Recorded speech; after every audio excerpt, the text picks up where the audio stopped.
right.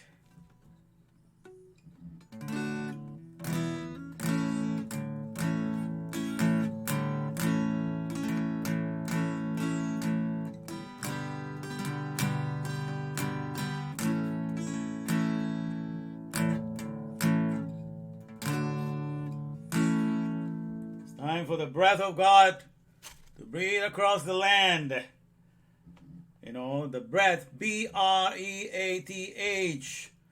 The builder resurrecting all economies of terra nova heavens. We're going to be talking in functionality today. I've been a translator for 40 years, but I'm probably the only translator of functionalities. Everybody else translates languages.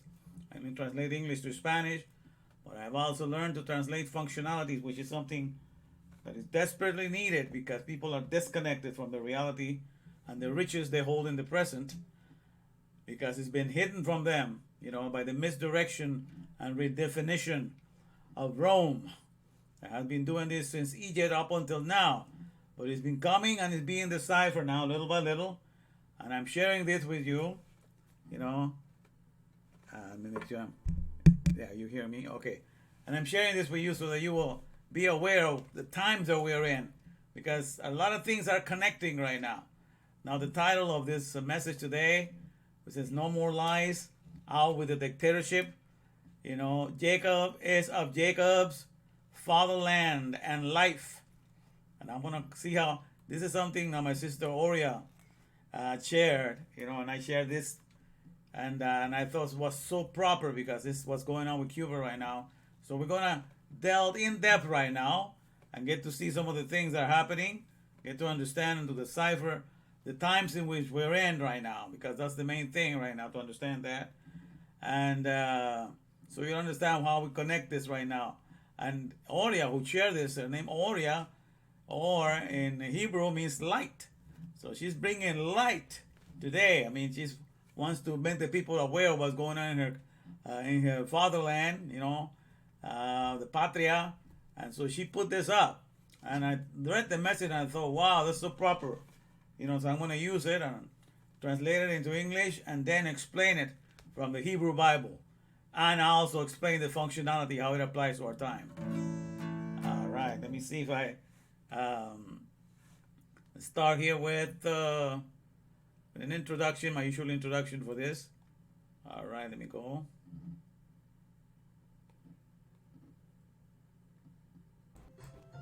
Pow goes the powerhouse, and the COVID-19-MAN has come to deliver you from the empty land, from the ones who have been silenced, to the promised land of the other bed, which is the original place for the soul of a man, where he can now get his jubilee and abide safe like he's never been, in the power of the Father, in the powerhouse, cause that's what word trick, double rectic, he's the only bed we're connected. Word trick, double rectic, in the powerhouse we're connected. Truth in the Torah where it is, that's right.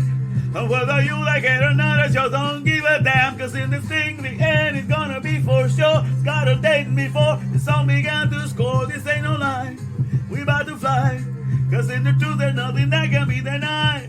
Here's the COVID-19-MAN is hooking you up to the other bed, to the powerhouse, with you waving.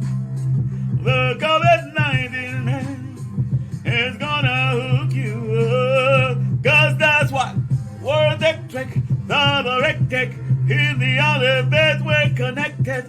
Word trick, double rectic, to no one else I'm genuflecting. Word trick, double rectic, to the powerhouse I'm connected. And then I want to get your power back, cause you were fighting there, the powerhouse not scared, you won't be silenced. Nobody can touch what you were fighting there. Gets to cut the masking back of lies. The righteous now they cries, cause the COVID-19-MAN is gonna hook you up to the powerhouse. Leave the power show, ride this mule around.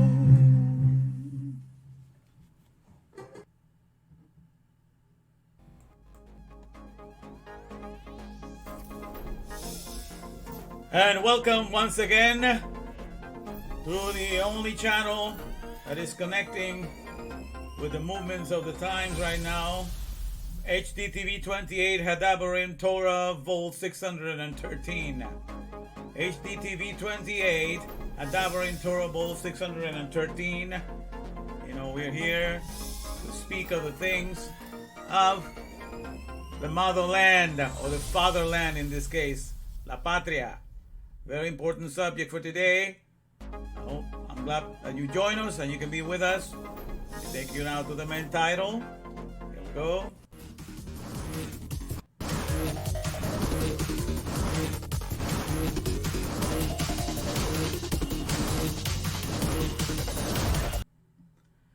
And welcome, my fellow Bavarians. It's good to have you. Sorry to have started late, but I couldn't go. There's so many things happening today. And this thing needs to be saved because these are things that are pressing for the here and now. I have told you that I started last year doing the teaching of the alphabet, the Hebrew alphabet. I did it for 22 days. I fasted. And some of you remember, and have been taught by me, that the word Ab, the Aleph and the Beth, or the A and the B, in Hebrew, that means father.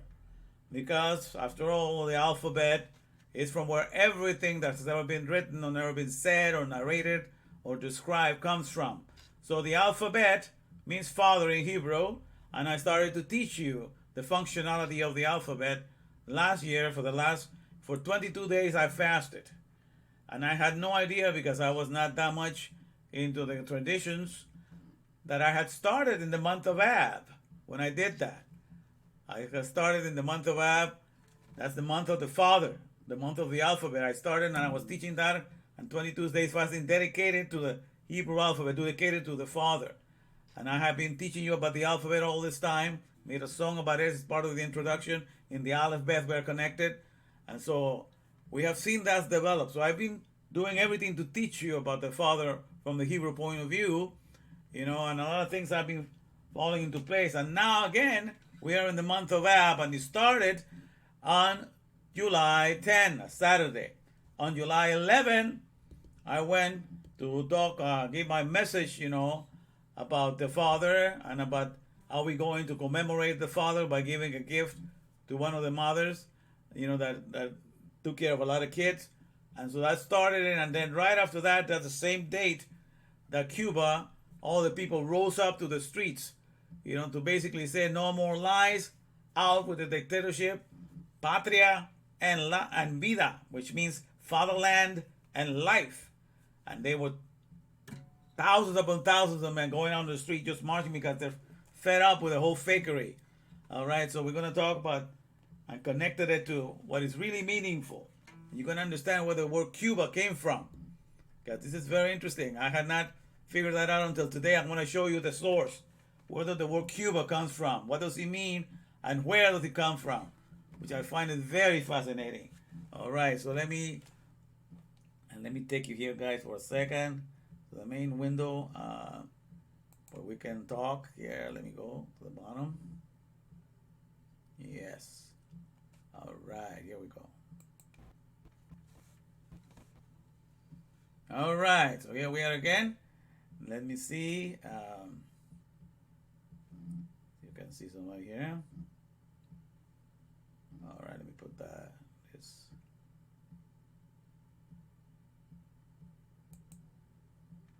All right, so this is the one. And if I take it, okay, now let me put it back in. And if I put this one here, no, it won't do it, so give me a second. All right. Try to put a song, so we can start with a song first. Hey, Andy, you're gonna like this, man. This might be a marathon tonight. I have a lot to say. Yeah, we're talking about the meaning of Cuba and the cry of Cuba this hour, where those not named come from. You know, we're gonna delve into it and see how things are happening right now that, you know, that are affecting history, and see how God works in the here and now. You know, so we're gonna mention a lot of stuff. We're gonna go back and forth, but you know, sweeten the moment, we're gonna talk about breath right now, because that's the meaning what brings life to everything, the breath of God, the hay, the spirit, the ruach, the wind, the air, all-inclusive resuscitator, air. So we have to have the meaning of those things to realize that we have this in the here and now, and not have any Pesel or any narrative steal it from us and take it to another time. All right, so we're going to keep it in the here and now. All the riches of the here and now are with Yud Hevave, the worker of the breath that's connecting with breath, that's Yud Hevave. And we have all of that right now, and we're going to enjoy it to our fullest potential. But the things that are happening, it's all started on Sunday when I started talking on all the stuff we're going to do to honor the month of the Compassionate Father, the Menachem, the Menachem Av, the Compassionate Father, because this is the month of Av. Everything broke loose in Cuba, with Fidel Castro used to rule us in the year that I was born, then when he took over, So, but when I started this, that's when the whole people went out on the street. So I had an whole entourage to say people from Cuba that came and say what I'm speaking about this whole month of Ab. This whole month of Ab, I'm speaking again like I did last year on behalf of the alphabet. And the alphabet last year, I explained what each letter meant and the functionality of each letter. And so now that we have the alphabet in us, I'm explaining how to take care of the alphabet. How to use our Bekora. Bekora means your birthright. Your Bekora is your birthright, is for your soul to be a magnificent and splendid palace. To raise up what I call the inner alphabet nurturer. That's who God is. But when he gives you the alphabet, he is depositing himself in you as the inner nurturer. It's like your inner child, you could say. So he's going to be, you can say, he is my inner nurturer. This is the child that I'm going to raise. And I put those initials together as Ian. He is my inner nurturer. He is Ian. I call him Ian for short. Well, my inner nurturer, that's how you're going to call him from now on. And that's what I'm going to be teaching you, to refer to him as my inner nurturer. That's my inner father, the nurturer, the comforter, the provider. My inner nurturer. Because you get the alphabet for that purpose, that you will develop it inside of you to become a famta.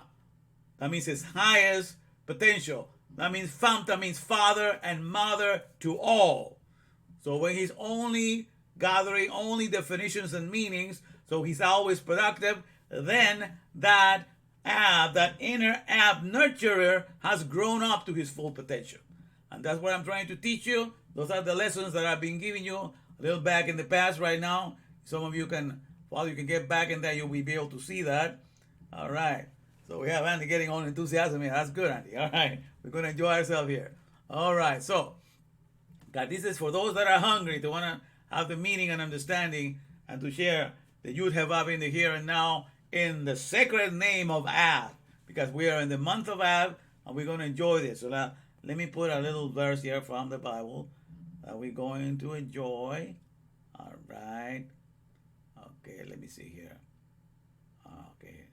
Let's see if I can go here. I can do it. Let me bring it out.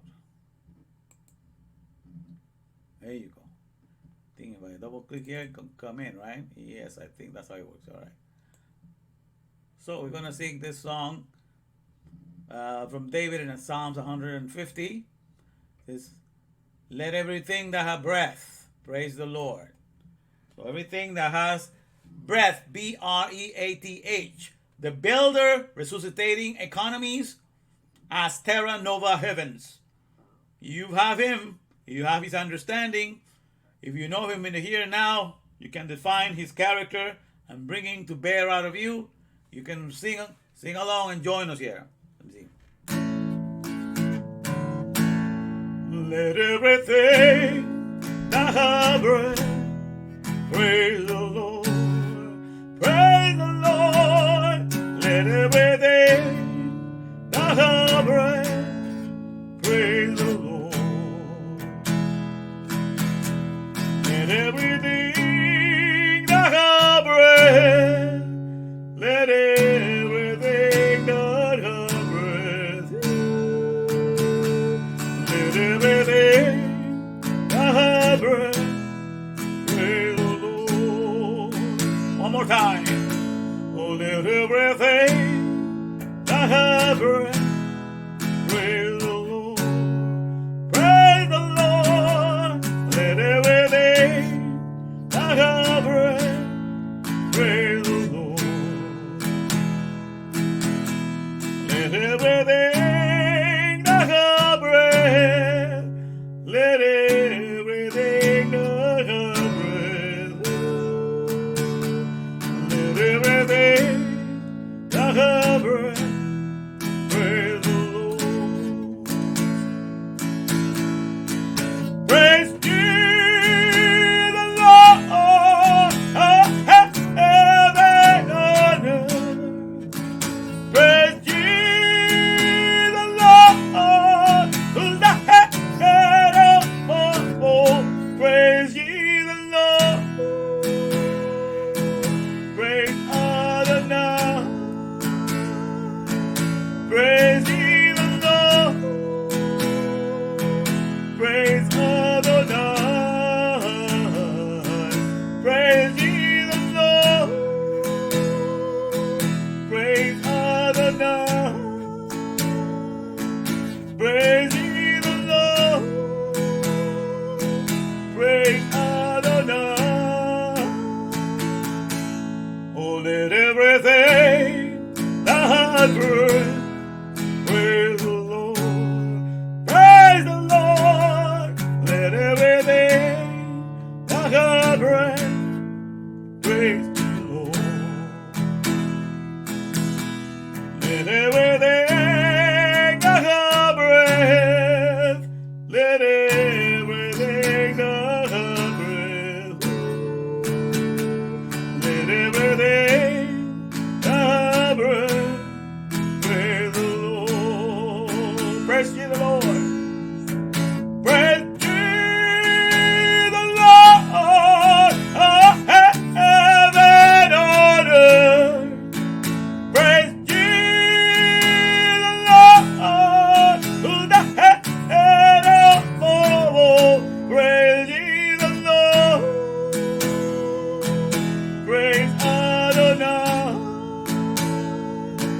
Praise ye the Lord. Praise Adonai. Praise ye the Lord.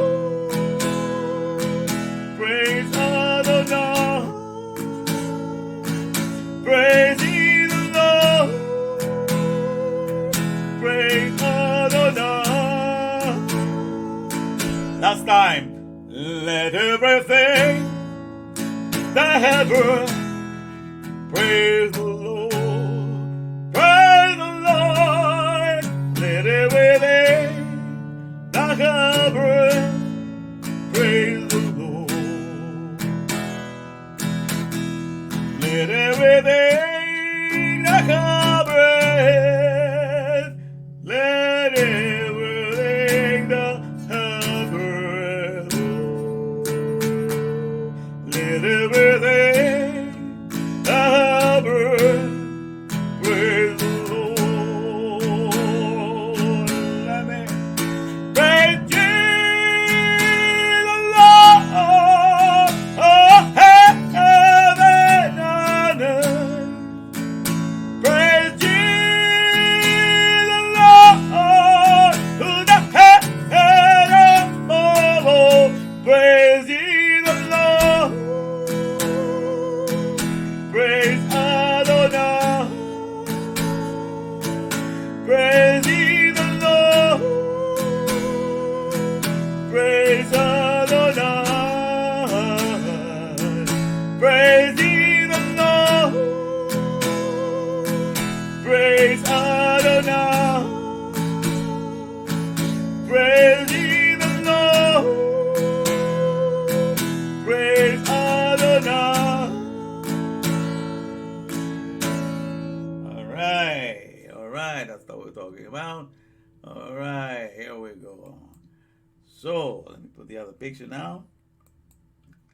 Let's see, here we go there. The one we have in the front.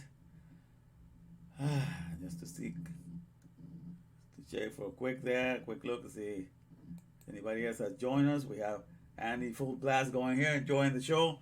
All right, Andy? All right, man. Good to have you. Good to have you. Let's go back to the lesson here. Let's not ignore the people that showed up. There we go. All right, so that's what I'm talking about here.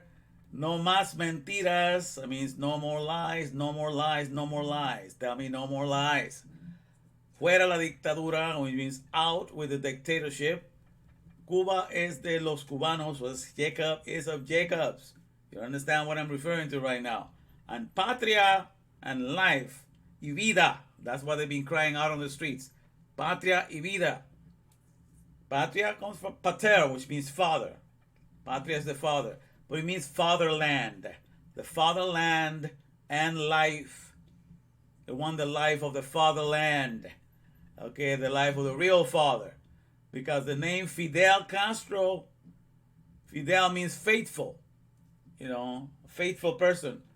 And Castro comes from the word, also the same derivative of Castillos. The Castro and Castillo means castle or a strong tower.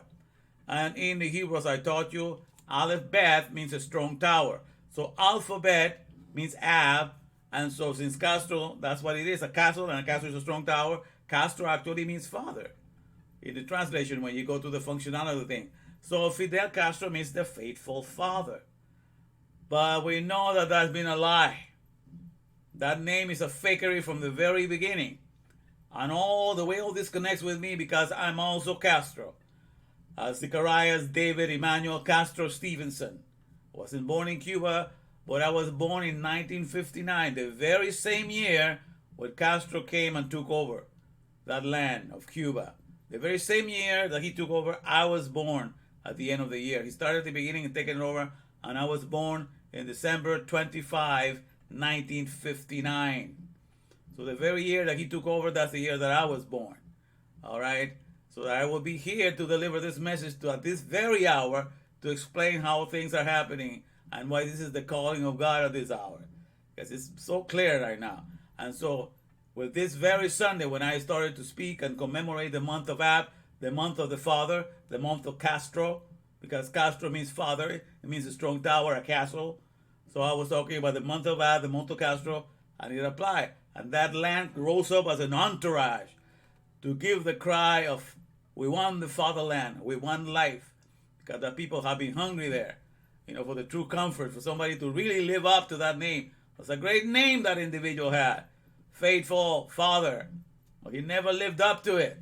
He was only a faithful father to himself out of the expense of the people. Okay, so you understand? So the people got fed up. And it's coming right now. This is just the start of it. But everything is being exposed. People are getting fed up of the fake news. Everything that claims to be truth and is not presented and it does not have the functionality of truth is about to be wiped out, my friends. People are about up to here right now with so much fakery. They want the truth. And if you're willing to see the truth no matter the cost, you are going to heaven, my friend. And the truth is far more beautiful than you can imagine. And the only cost is that you're going to have to get rid of all the fakery, which is dead anyhow and it has never worked. So to get rid of Castro, no big deal because he never lived up to his name. He had a beautiful name to be a faithful father. He never lived up to it. So now it shows that the people are about fed up with the fact that his name never functioned. He got a dysfunctional name. So when a person takes on, I've been explaining, when a person takes on the name of something that does not function, what is happening to that person? That person has become the grave, where that functional name of who God is the faithful Father, you understand? The real creator who provides the air, the all-inclusive resuscitator, 24/7, that's what the air does. And that's the power of the air to represent him that takes care of one. It's like he is the real one that functions, and he's the faithful to provide the air, the all-inclusive resuscitator, so we don't drop dead. So he's the faithful father. But here comes somebody and takes the name, I'm going to be the faithful father to you. He's impersonating, the one who's giving you everything, the water that you drink, the air that you breathe. And he's saying that he's going to be that faithful to you.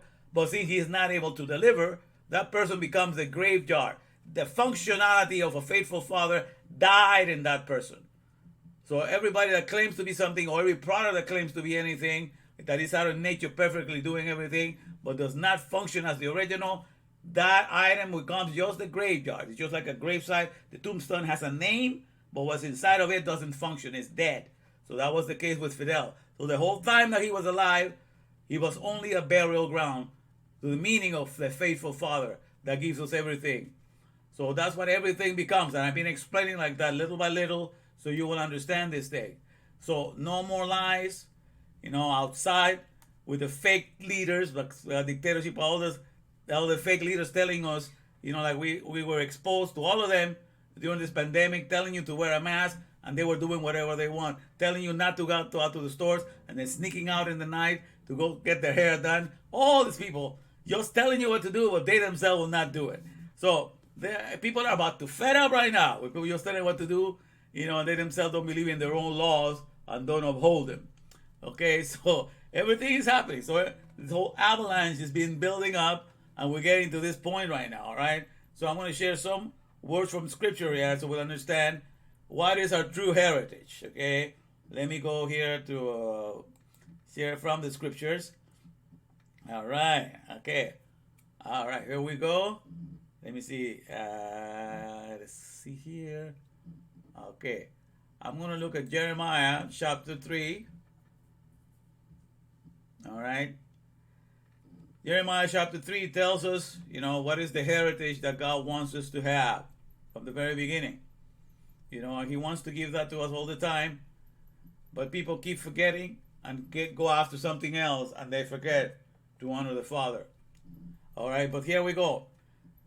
Starting from chapter 3, verse 14, which is the number of David, which is your servant here. My name is David. So, and I'm the king for this hour because I have figured out these things. The Bible says that you are made a king when you can figure out something that God has concealed.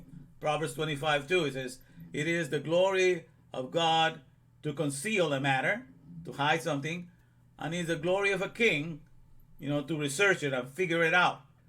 So whenever God has something that has been hidden for millennia after millennia, and you're able to figure it out, then you rise as a king because of the understanding that you received.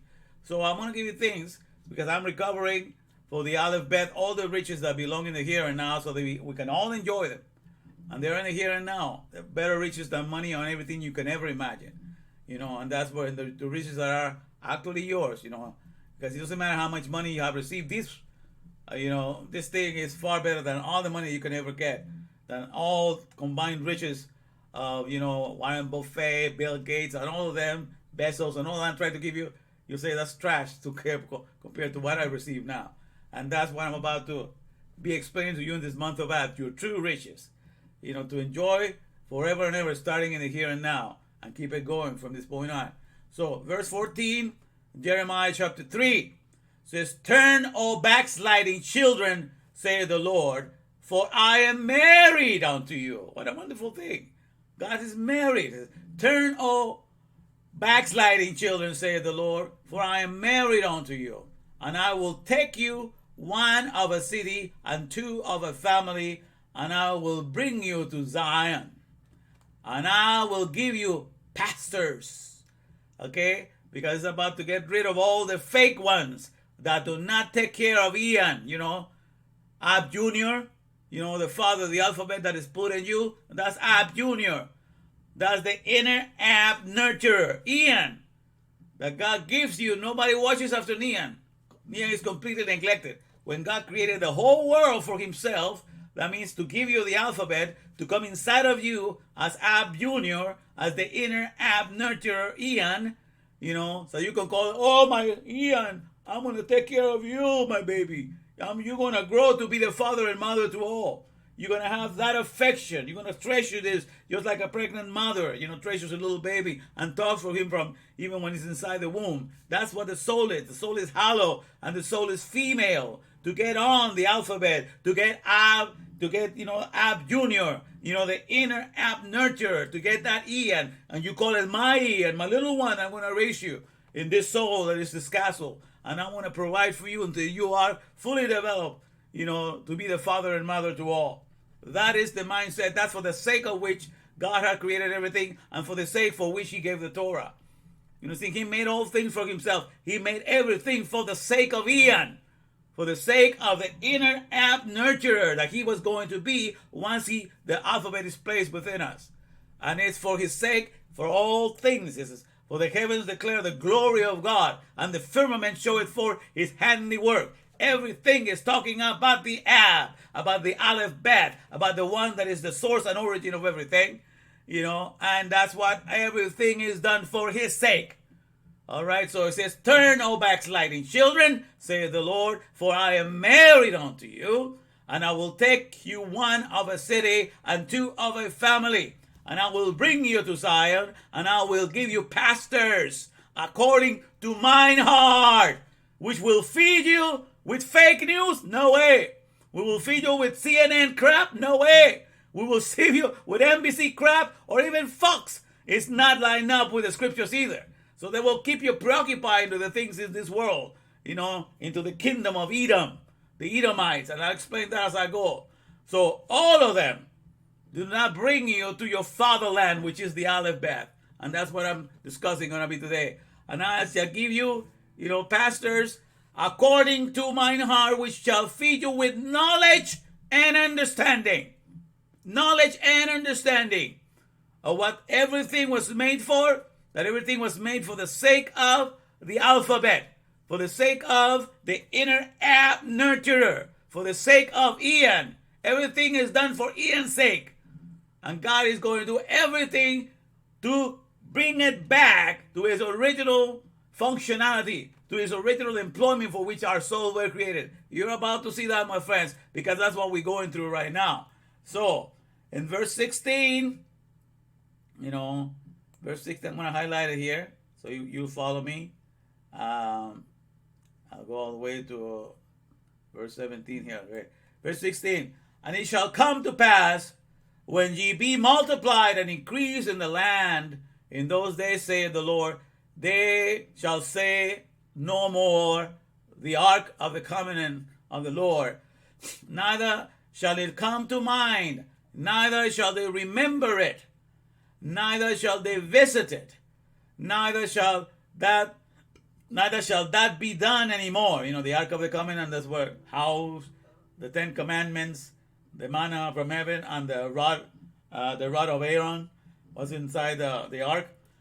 So they no more going to go after that. It says, and at that time, verse 17, at that time they shall call Jerusalem the throne of Yud-Heh-Vav-Heh, and all the nations shall be gathered unto it, to the name of the Lord. They're going to come to the name of the Lord, to the name of Yud-Heh-Vav-Heh. And when he says to the name of the Lord, it's not saying that the name of the Lord is Yud-Heh-Vav-Heh. Yud-Heh-Vav-Heh is this functionality in operation in this whole world. It's the operation that is the God and controller. It's the activity that is the God and controller of all flesh. Yud-Heh-Vav-Heh, Yud means work, the work of his hands, and He means the breath of God, and Vav is the hook or the peg or the nail to connect something, and He again, the breath of God. So we have in those 4 words, the work of his hands, his breath, because out of his breath everything emanated, the connector, and again the breath of his life, the breath of his mouth, from which everything came forth. So what is that? This is functionality by which all flesh is kept alive. The functionality of the work of suscitation, that means speak something into existence. Suscitations bring things to life, call things into existence. And, with the verb, resuscitation. Because once they're here, you got to breathe on it again and breathe on it again and keep it going. So you will realize that God has never left you for a second. Every breath that you take is a reminder of the presence of God in you, and He being the faithful Father and the comforting Father, which is the meaning of this month that we're celebrating. That He has never forsaken you in that manner, because He is the air that you breathe, the all-inclusive resuscitator. All-inclusive resuscitator. That's what air is, the functionality. So we are resuscitated on a second-by-second basis. True resurrection is functional all the time, not only once. True resurrection is taking place in the here and now, in the breath of the hay. So the whole activity of the care of all flesh, including animal flesh and everything, is connected in the Lord activity of all, which is the activity of all activities. the activity of the resurrection in the here and now, of the resuscitation in the here and now, which is the meaning of Yud He Vav He, the work of his hands to suscitate and resuscitate. He brings things to life just like any owner of a company can bring his idea and everything. He writes it down. That's the work of his hand. He suscitates it. He calls it into existence. He brings it into being. And then he hires the people, the hirelings, to do the resuscitation and keep the product going according to the manual, to keep it alive. And they become the oxygen that brings life into that company. So even in the work of this mule, the man upheld lame economy, this mule that is not able to reproduce by itself, even in here, all the companies have to follow the order of Yud He Vav He to run everything. That is the activity that is the Lord above all lords. But this activity of Yud He Vav He, in which he manifests himself in complete control of everything that he has made, this activity has a name. It comes from somebody's name. So this in the name. So let me go to 17. At that time they shall call Jerusalem the throne of the Lord, and all the nations shall be gathered unto it. To the name of the Lord. To the name of the Lord. What is the name that he wants you to know? To Jerusalem. Okay? Neither shall they walk anymore after the imagination of their evil heart. They should not go after the cherry root. Whatever they think is okay in their head. They will now going to look at the alphabet that God gave in the Torah and follow what it says. And so here he will tell you the name that he's going to give you to. And let me go down here. Okay, let me bring that up because you won't see it. I'm the way too low. Okay, all the way here. All right. There's verse 18. Okay. So all the way, here we go. In those days, the house of Judah shall walk with the house of Israel, and they shall come together out of the land of the north to the land that I have given for an inheritance unto your fathers. Okay? So, in those days, the house of Judah shall walk with the house of Israel, and they shall come together out of the land of the north to the land, that's Eretz in Hebrew, the Eretz, the land, that I have given you for an inheritance unto your fathers. And if you go into the original Hebrew, it doesn't say here unto your fathers, that I give you as an inheritance, Ab. And it just says father. Okay? And to give you, I don't have the other one, but it says what it says. But it gets verse 19. But I said, so he's going to give you the inheritance that I given you, it says, a land that I have given for an inheritance, father, unto your father. Then verse 19 clarifies it. But I said, how shall I put thee among the children and give thee a pleasant land? He's still talking. What's the land that I'm going to give you? What's that pleasant land? And this pleasant land just very delightful, very pleasurable, delicious. It's something that is, unseen of. It's the most beautiful thing that can ever. So he says, how should I do this? But I said, how shall I put thee among the children and give thee a pleasant, a very delightful, like almost like a Garden of Eden type of place where everything abounds, very delightful land, a goodly heritage of the host of nations, of all the things in the nations. What's the land that I can give you that is the most pleasant, the most delightful, like a Garden Eden kind of a land, what's the most that I can find? And I said, thou shalt call me my father, my Ian, my inner ab nurturer. So you're going to internalize the alphabet in the order of the Torah. Because believe me, my friend, and I've been saying this time and time again, that a land is not the one that is structuring you. The piece of the dust that you're standing in here in the United States of America, just because you stand in this land, let's say you cross the border, and the moment you step on this land, the moment you cross the border and you step on this land, all of a sudden, all the input of what the forefathers about this country, it just comes into you. All of a sudden, you know the Constitution. All of a sudden, you're aware of what this country stood for. All of a sudden, you know all the fights that people, did. All of a sudden, that's the moment you step in the dust. That never happens. The only way that America is sustained and continues to be a nation is by people going to the land of America, which is found in the page of the Constitution, of the Bill of Rights. And you study what they fought for, and then you're able to preserve a land because you know the goals. You know what they stood for.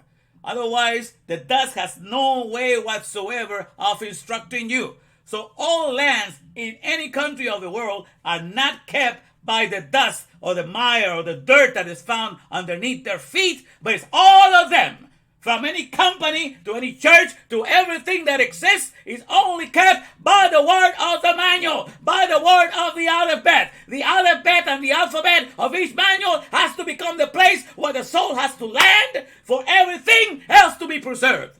So that's what God is making clear this hour. Do not fool yourself. A land is not a place where you stand, but it's a word that you project because you know what its meaning is for. What is that place to be there for? That's the only place that is preserved. And I'm telling you the truth. Let all these people fall to the side because they will not bring that to bear to you. Even you may pay some cable channel, but they are never going to mention this reality to you. So don't fool yourself. If you have not memorized the Constitution of the United States, if you don't know the Bill of Rights, you are not living in America. You're living in some la-la land. And you are being manipulated by everybody else because you do have no idea what this country is supposed to stand. And that's why they have you going here and there, running, and not realizing what they're doing with you. Because you have forgotten that the land and everything is the promised land. When it says the promised land, is the word tabar. When I say I'm going to give you the promised land, is translated promised land, in English. But the word tabar is word. I'm going to give you the land of the word. Tabar. The promised land is the land of the word. The structure for which God was given for us to represent him, his character, his attitude, which is aligned and line up in the Torah, so that we will get in the 613 connectors, the mitzvot, we can line up with his mindset and present his character here in the here and now. And that's the riches of the alphabet. So that's what God said, that is the pleasant land. Because once you internalize a word, once you know the meanings and definition of something, whether it be of a product and service, you can make that product 1,000,000 times. You become this, golden goose that hatches all the valuables for that company. But you are the one producing the valuables. Because you have inherited the meanings and definitions, you can make something over and over again and never lose it. So, my friend, the value of everything resides in the words and the meanings and definitions that you inherit. And that's what God said. You're going to call the alphabet. You're going to realize the great power that it had been all along. And going to stop ignoring it. You're going to start cherishing it. You're going to start calling it my little baby. I'm not going to let you falter. I'm going to raise you up. The alphabet's been given to me. I'm going to use the owner's manual, the Torah, the official resuscitating awareness handbook, Torah. That's what I call Torah, the official resuscitating awareness handbook. Because once you learn words and you learn meanings and definitions, you bring products and services to life. Because you have read the official resuscitating awareness handbook. And that's what every manual in a company also behaves as. When you are working in a company and you read the manual and you memorize the techniques and the meanings and definitions, measurements and diagrams and what have you, then you go to work for the company and where you have the official resuscitating awareness. You know how to bring it to life. You know how to make it work. You know how to keep it going. And you're able to express the resuscitation in the here and now. The real resuscitation, the real resurrection of things. Okay, and nobody's stealing that functionality away from you to bury it in their Pesel, in some tale from Rome, from the Republic of Rome and then the Empire of Rome and now the Roman Catholic Church and all the Edomites that belong to that. I will explain more about the Edomites in a minute. So, that's what I'm talking. Verse 19. But I said, how shall I put thee among the children and give thee a pleasant land? The delightful land of plenteousness. How could I do that? A goodly heritage of the host of nations. And I said, thou shalt call me my father. My Ian. My inner ab nurturer. I got you here. You ain't going nowhere. My soul is your castle. Mi casa is your castle. And you've been given to me, oh my child, I will make you the biggest father and mother to all your greatest potential, I'm going to let you have it. You're going to take care of that baby. Your soul falls in love with the care of that baby and does everything that it does in this world for the sake of Ian, for the sake of the app, for the sake of the inner app nurturer, being raised. It comes in as the alphabet, as an inner app newbie or newborn, but it's going to grow to be that nurturer, because that's the whole process of how you get to know God in this world. All through the alphabet, because the alphabet is in the here and now, being the founder and father of everything that emerges, from companies to everything that is made from the alphabet, and being the one that names everything, being the one, that teaches you how to maintain it and keep it going. The alphabet is here, my friends, in the here and now, and that's the name of the Father. So, but I say, how shall I put thee among the children and give thee a pleasant land, a goodly heritage of the host of nations? And I say, thou shalt call me my Father, my Ian. You're going to take care of that baby, and thou shalt turn away, and thou shalt not turn away from me. That's when it's coming right now, because everything is faltering right now. We are at a time in history when everything has not worked. All the promises of all the other religions are crumbling, and this reality has been here all along, surrounding us. But the people's eyes have not been open, because, like I said at the beginning, he's going to give you pastors and teachers that are going to feed you with this knowledge and with this understanding. So you will enjoy your presence in the here and now and see all the riches that reflect who Yud-Heh-Vav-Heh is and what he's doing. You will understand the meaning of his name. You will understand that the alphabet is the one that is Ein Al Bilvado, that has been doing everything, that God is, there's nothing but God. There's nothing there but God. Ein Al Bilvado, it says, like the Jews like to say. But that's the reality. The alphabet is everything, and without it, nothing is done. Even the good says, I am the one that makes good, creates good, and create evil.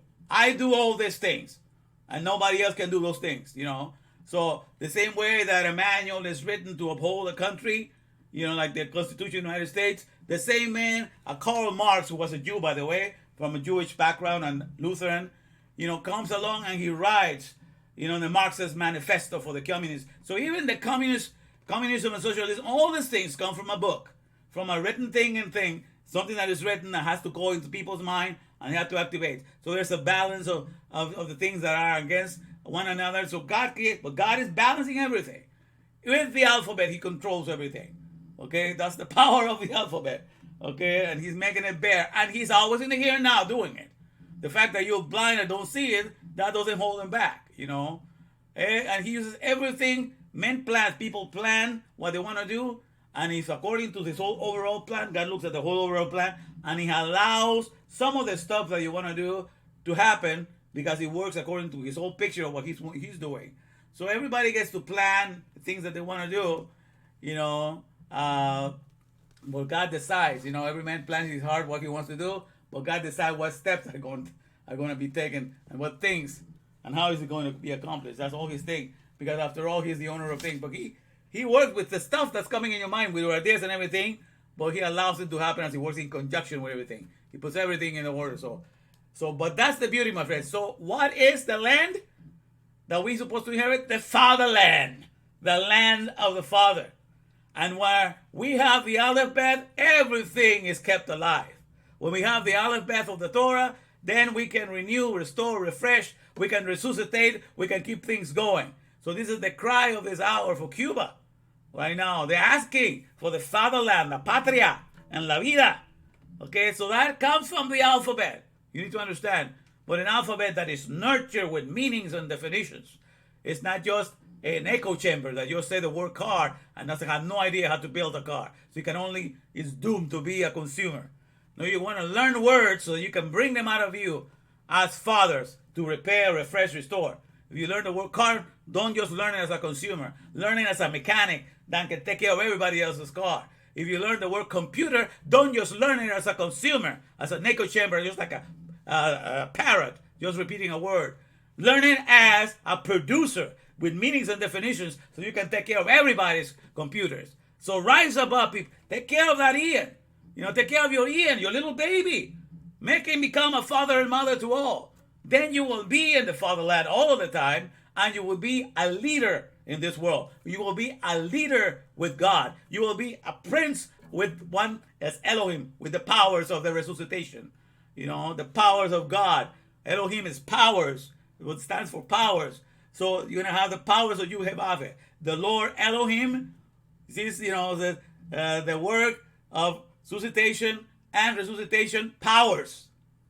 You're going to have that. Resuscitation powers, because you have the ability. You're representing the name of God in all things that you do. Okay? You don't escape that. You're in constant fellowship with Him once you know the meanings behind every word. All right, so let me take you back again and see how we do here. It's a quick look. All right, so here we are. So, no more lies. No more lies. Out with the fake teachers that do not feed you with knowledge and understanding. They just feed you with fear. You know, I mean, you trust, so you can be easily manipulated. So Cuba is de los cubanos. Cuba is de los cubanos. And I say here, Jacob is of Jacob's. Fatherland and life. And I'm going to go to explain that in a minute, but let me first put some of these, so I can read the other verse of scripture here. How we doing here? All right, some other people here. Hey, Gabriela, ¿cómo estás, mija? Gabriela Janet Flores, que me se va. Hola, ¿cómo estás? Gusto de verte. A ver, okay. All right, anybody can come in and say hi, that's fine. Don't be shy. You know, we're talking about some good stuff in here. It's gonna take me a while to get through it, but I don't care, because this is something that needs to be said. And we're living right at the age of that time right now, in which all these things are manifesting themselves. So might as well you hear it, you know, from the horse's mouth, from one that has the name of Castro, because what happened in Cuba right now, and I'm going to explain to you the whole thing besides this. But let me read another, okay, because let me see if I can go to this verse here. Okay. All right. So this is what's happening right now. It says here in verse 16, this is in the book of Ezekiel. All right, and this is Ezekiel, and this is chapter 36. And I'm going to be beginning with verse 16 here. All right, let me see all the way to the top. Okay, let me just put it in here. Give me a second. All right. Moreover, the word of the Lord came unto me, saying, Son of man, when the house of Israel dwelled in their own land, they defiled it by their own way and by their doings. Their way was before me as an uncleanness of a removed woman. You know, like a tampon, like a tampons, or whatever they call it. You know, it's not the women here in the period. That's how everything looked to God. It's like a, you know, blood that has just, a seed, the woman's seed that has just been wasted and has not been used.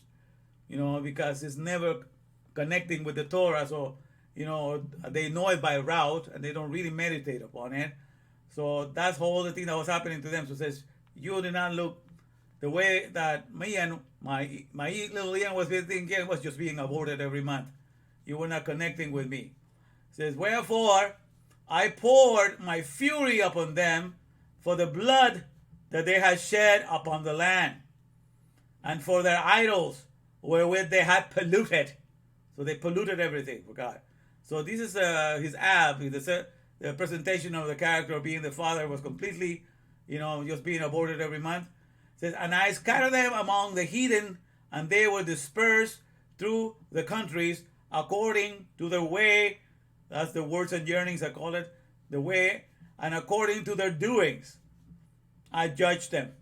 So according to the things, that's how so God sees the way you do things, and then he prepares a judgment according to that you're going to live in the here and now. It says, and when they, let me highlight this, and when they enter unto the heathen, whither they went, they profaned my holy name, the name of the Father. They did the worst representation of being a father and mother to all. They did nothing on that. They were just depending on the benefits of that country, or just sucking life out of it, but not taking over, you know, in the giving of being of kindness, of giving things away, of being the leaders and being givers, you know, the tzedakah, of charity, of all this stuff. Not being an example of what a good father. So they turned out profane, and they said, and when they said to them, these are the people of the Lord, and are gone forth out of his land. And then in verse 21, but this is the interesting verse 21 here. But I had pity for mine holy name. In other words, none of them thought, I am the heir of the father of the alphabet, the creator and founder of everything, and I want to make sure that his Ian is never misrepresented. It's always nurtured in the Torah, to be able to represent what the creator is really like, while it's been growing in my palace of the soul. I'm going to do that to it. None of that kind of thinking went into their mind. None of them. Even Christianity never teaches you to think that way, because Christianity is not of Yud Hevave. I will explain that in a minute. Okay, but I had pity. He felt sorry, because nobody else did. Nobody else realized that you and I were made for Ian's sake. We were made for the sake of the alphabet to be revealed in us. We were made in the image of the Ab. We were made in the image of the alphabet. To be able to house in the alphabet in us as the inner Ab nurture, as Ian. And then we can call it my Ian. We identify with it like a pregnant mother identifies with the child, and thus our best to feed it the best, to do everything so that Ian will grow what is inside of you, to be the father and mother to all, to the optimal status and capacity that is able to develop. So you want to have that kind of a development for Ian, and you don't forsake, you do not neglect. Because the number one sin in the world is neglect of Ian. There's negligence before God. Every whole world is guilty of negligence. Neglecting, forsaking, disregarding, ignoring, abandoning, disfiguring, doing everything possible to Ian. So that your soul, which was made suitable, you understand? Suitable to be the safest place. Not a computer or anything, but the soul, my friends. To be the safest place for Ab Jr. to be able to raise and grow up into becoming the father and mother to all, and joining, with the mindset and the mindfulness of God, because that's the whole purpose of him. The safest place becoming the horror chambers, where it's disfigured, where all kinds of things and atrocities are done to it, because we don't even have the mindfulness to be thinking that that's the purpose for which we're created. As it is right now with abortion. The safest place for the human should have been the womb of the mother. Because by instinct, the mother, once she's pregnant, she will want to take care of the child. She will want to take care of nothing happening to it. But the way society is geared up right now, the way they have been wired, now that has become the most awful place for a human being to be. Because no chamber in the world, nothing that ever has been created outside in this outside world, has ever done the atrocities that are done inside the womb. When the baby is in a trimester or something like that, and already has a shape, already has bone, they just insert some liquid in there to make it, just make it melt. Or they can put something to just throw it into 1,000 pieces, all because it's inside and you don't see it. That kind of atrocity never happened to an adult in this world that's been guilty of lying and stealing and cheating and all that deserves to have that. He has to pay for it. But none of the people that are guilty of doing the worst things, even killing as a serial killer, has to go through the atrocities that a little child goes in the womb, which was supposed to be the safest place. You understand? The safest place, okay, for the humanity to abide.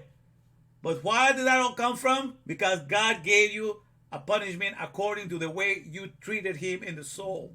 The soul is the womb of the Ab Jr., in which we were made suitable to take care and become the environment in which he was going to grow, to become a famta, a father and mother to all. But think about it, the way, since nobody has the Torah to guide him to grow into the full stature of that, we have used the other Beth in us to do all kinds of things except the character of the Father.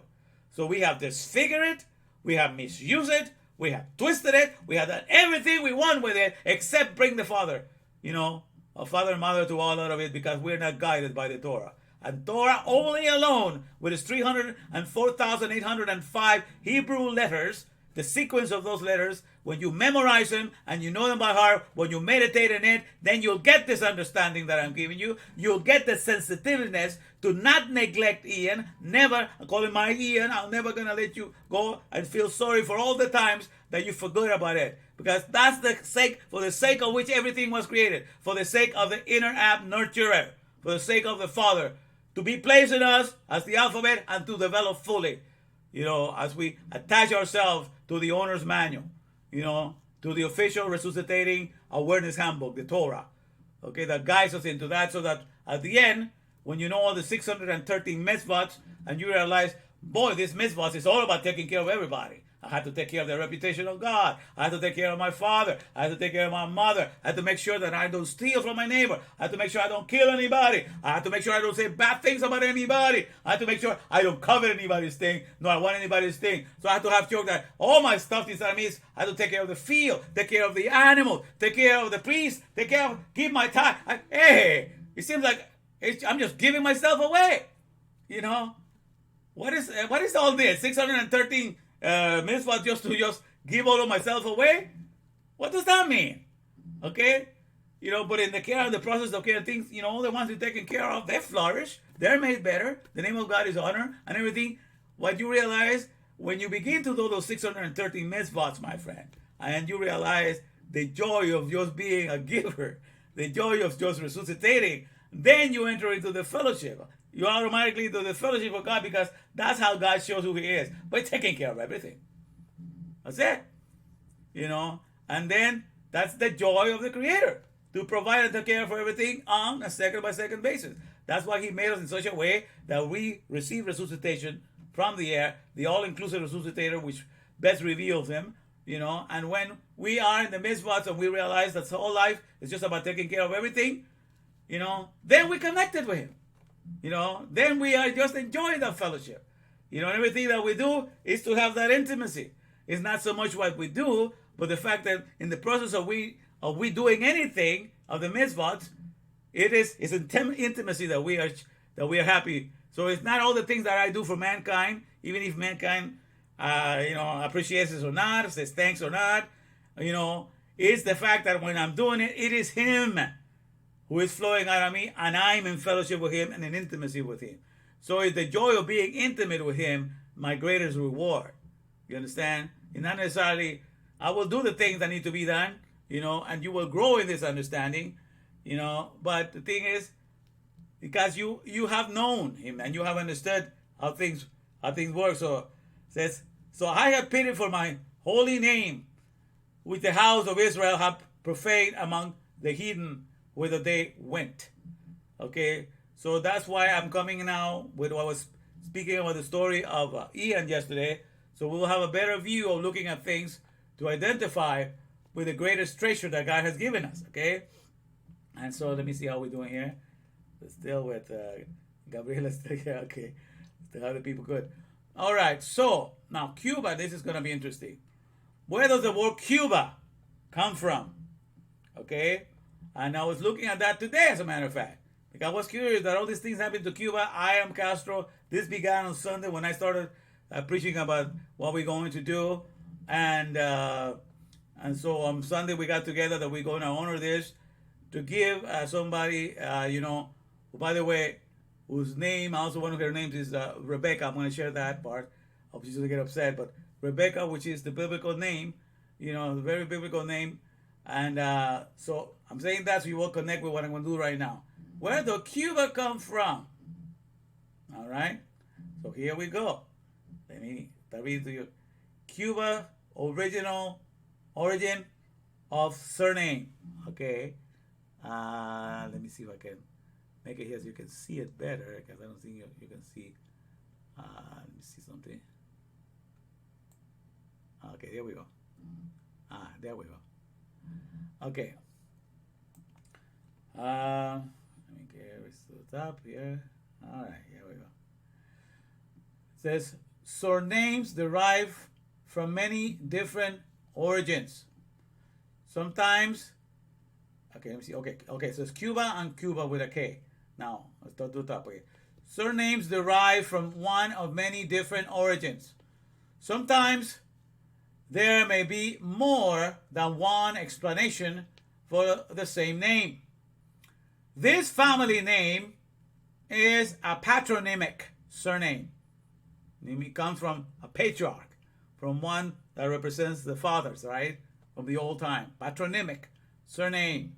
Derived from a male ancestor's personal name. In this case, of biblical origin. Looking at where did the name Cuba come from? So it's from some of the patriarchs. It's a patronym, surname, derived from a male ancestor, and in this case, a biblical origin. All right? Now I'll go top. The Jewish surname Cuba, also spelled K-U-B-A, is based on the second part of the biblical name Jacob, of Jacob and Israel. Remember, so where does Cuba come from? It's from the second part. It's based on the second part of the biblical name Jacob. So you see why I'm connecting it with Jacob now? It comes from that, what the Cuba, and now it explains it further here. So let me show you here. Jacob, the third patriarch, right, third father, was the younger twin son of Isaac and Rebekah, which is the Sunday we chose to honor, a good mother that's learning Torah very well, and she takes care of a bunch of little kids, and she has a lot of heart, a lot of love for these kids. She makes life very enjoyable for them. I see how she does everything for them. She's just beautiful when it comes to that. I mean, uncomparable the way she does it. So I decided that she has all this bunch of kids, and I suggested that for the month of Ab we should do something, because the Bible says to take care of women and children, all of that stuff. And so as a father, that will be the best way to commemorate. So we chose to give her this bounce house or slide water, so she could use it for her kids and they have fun this summer. So we honor the month of Ab by doing that, by giving to this lady, one of her names is Rebecca, this thing, and that's why it started. And that's when it started everything. Jacob, that very day, which Cuba means Jacob, that was Jacob rose up to start begging for the fatherland, okay? For the fatherland and life. That's when it started with Cuba, and Cuba means Jacob. So the very day that we were planning to give Rebecca, and who's Rebecca? Rebecca is the mother of Jacob. And I was talking to this girl named Rebecca this week. I mean, I call her girl because she looks young looking, but she's a mother of three herself, very devoted mother of three. And she was telling me that she was going, because she babysits, she was getting some people, three kids to babysit. And the first name of the first kid that she was getting this week to babysit, Jacob? What was Jacob? I tell you this, all these connections, happening. And so I was thinking, whoa. And, that's what I'm going to help her with her income, with stuff that she does. But a guy named Jacob was coming this week, with a set of three, and she was going to take care of them. So you understand, this whole thing is connecting. So this is the time of Jacob, my friends. The time of Jacob, the time of Israel to come. And so even though Cuba is Spanish people, but it's a lot of this. I'm going to read the rest of it, so you'll see how the whole connects. So the username Cuba, also spelled K-U-B-A, is based on the second part of the biblical name Jacob. The Jacob, the third patriarch, was the younger twin son of Isaac and Rebekah. The biblical personal name Jacob has numerous equivalents, all Latin, okay? Jacobo, and Giacobbe in Italian, Jacob in Judeo-Provincial, Jacob in Spanish, Jakes in French, Janku in Romanian, Jacob in German, Jack in England, okay, Jacob in Hungarian, Jacob in Russia. One of the earliest recorded with the okay, let me put it up here so we're not giving it. One of the earliest is recorded with Ibn Jakub, So you see that Cuba is starting coming in there. A Spanish Jew who traveled in Germany up to the Baltic Sea in 965 CE, the Common Era.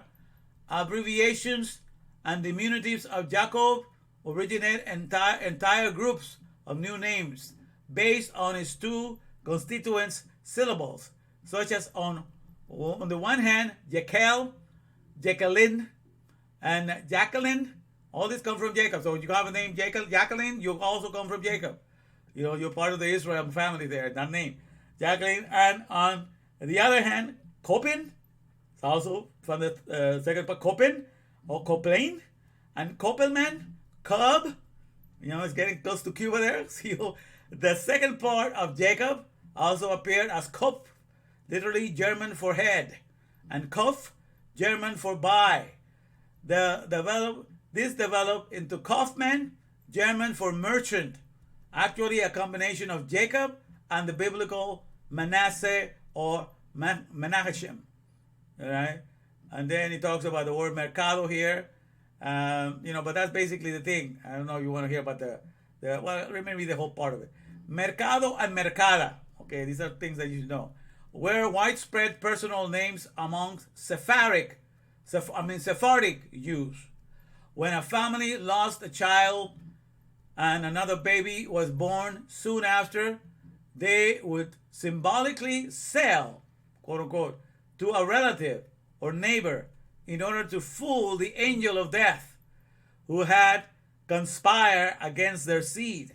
Such a baby boy will be called mercado and a girl mercada, both meaning sold, quote unquote. And coming, let me go up, okay, both meaning sold and coming, okay, I'm reading all this part here. Both meaning sold and coming from the same Spanish root as merchant. Another important output of the name derived from Jacob grew from the variant Jankel or Koppelman is documented as a Jewish name in Germany in the 13th century. Koppelin or Cologne in 1261. Koppelin in Mainz in 1286. Koppen in Paris in 1292. Koppen in Baden, Germany in 1360. Koppelman in Nuremberg, Germany in the early 15th century.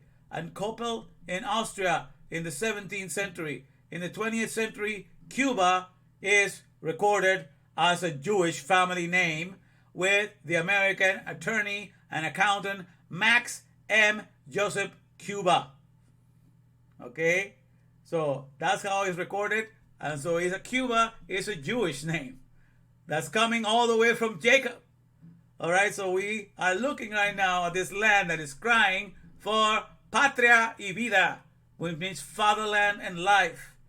And so I'm using this moment and this occasion to bring all this attention back to the heritage of Jacob. Okay, to understand what his name stand for, and that's what we need to understand him at this hour. All right, let me see here. All right, so we keep going here.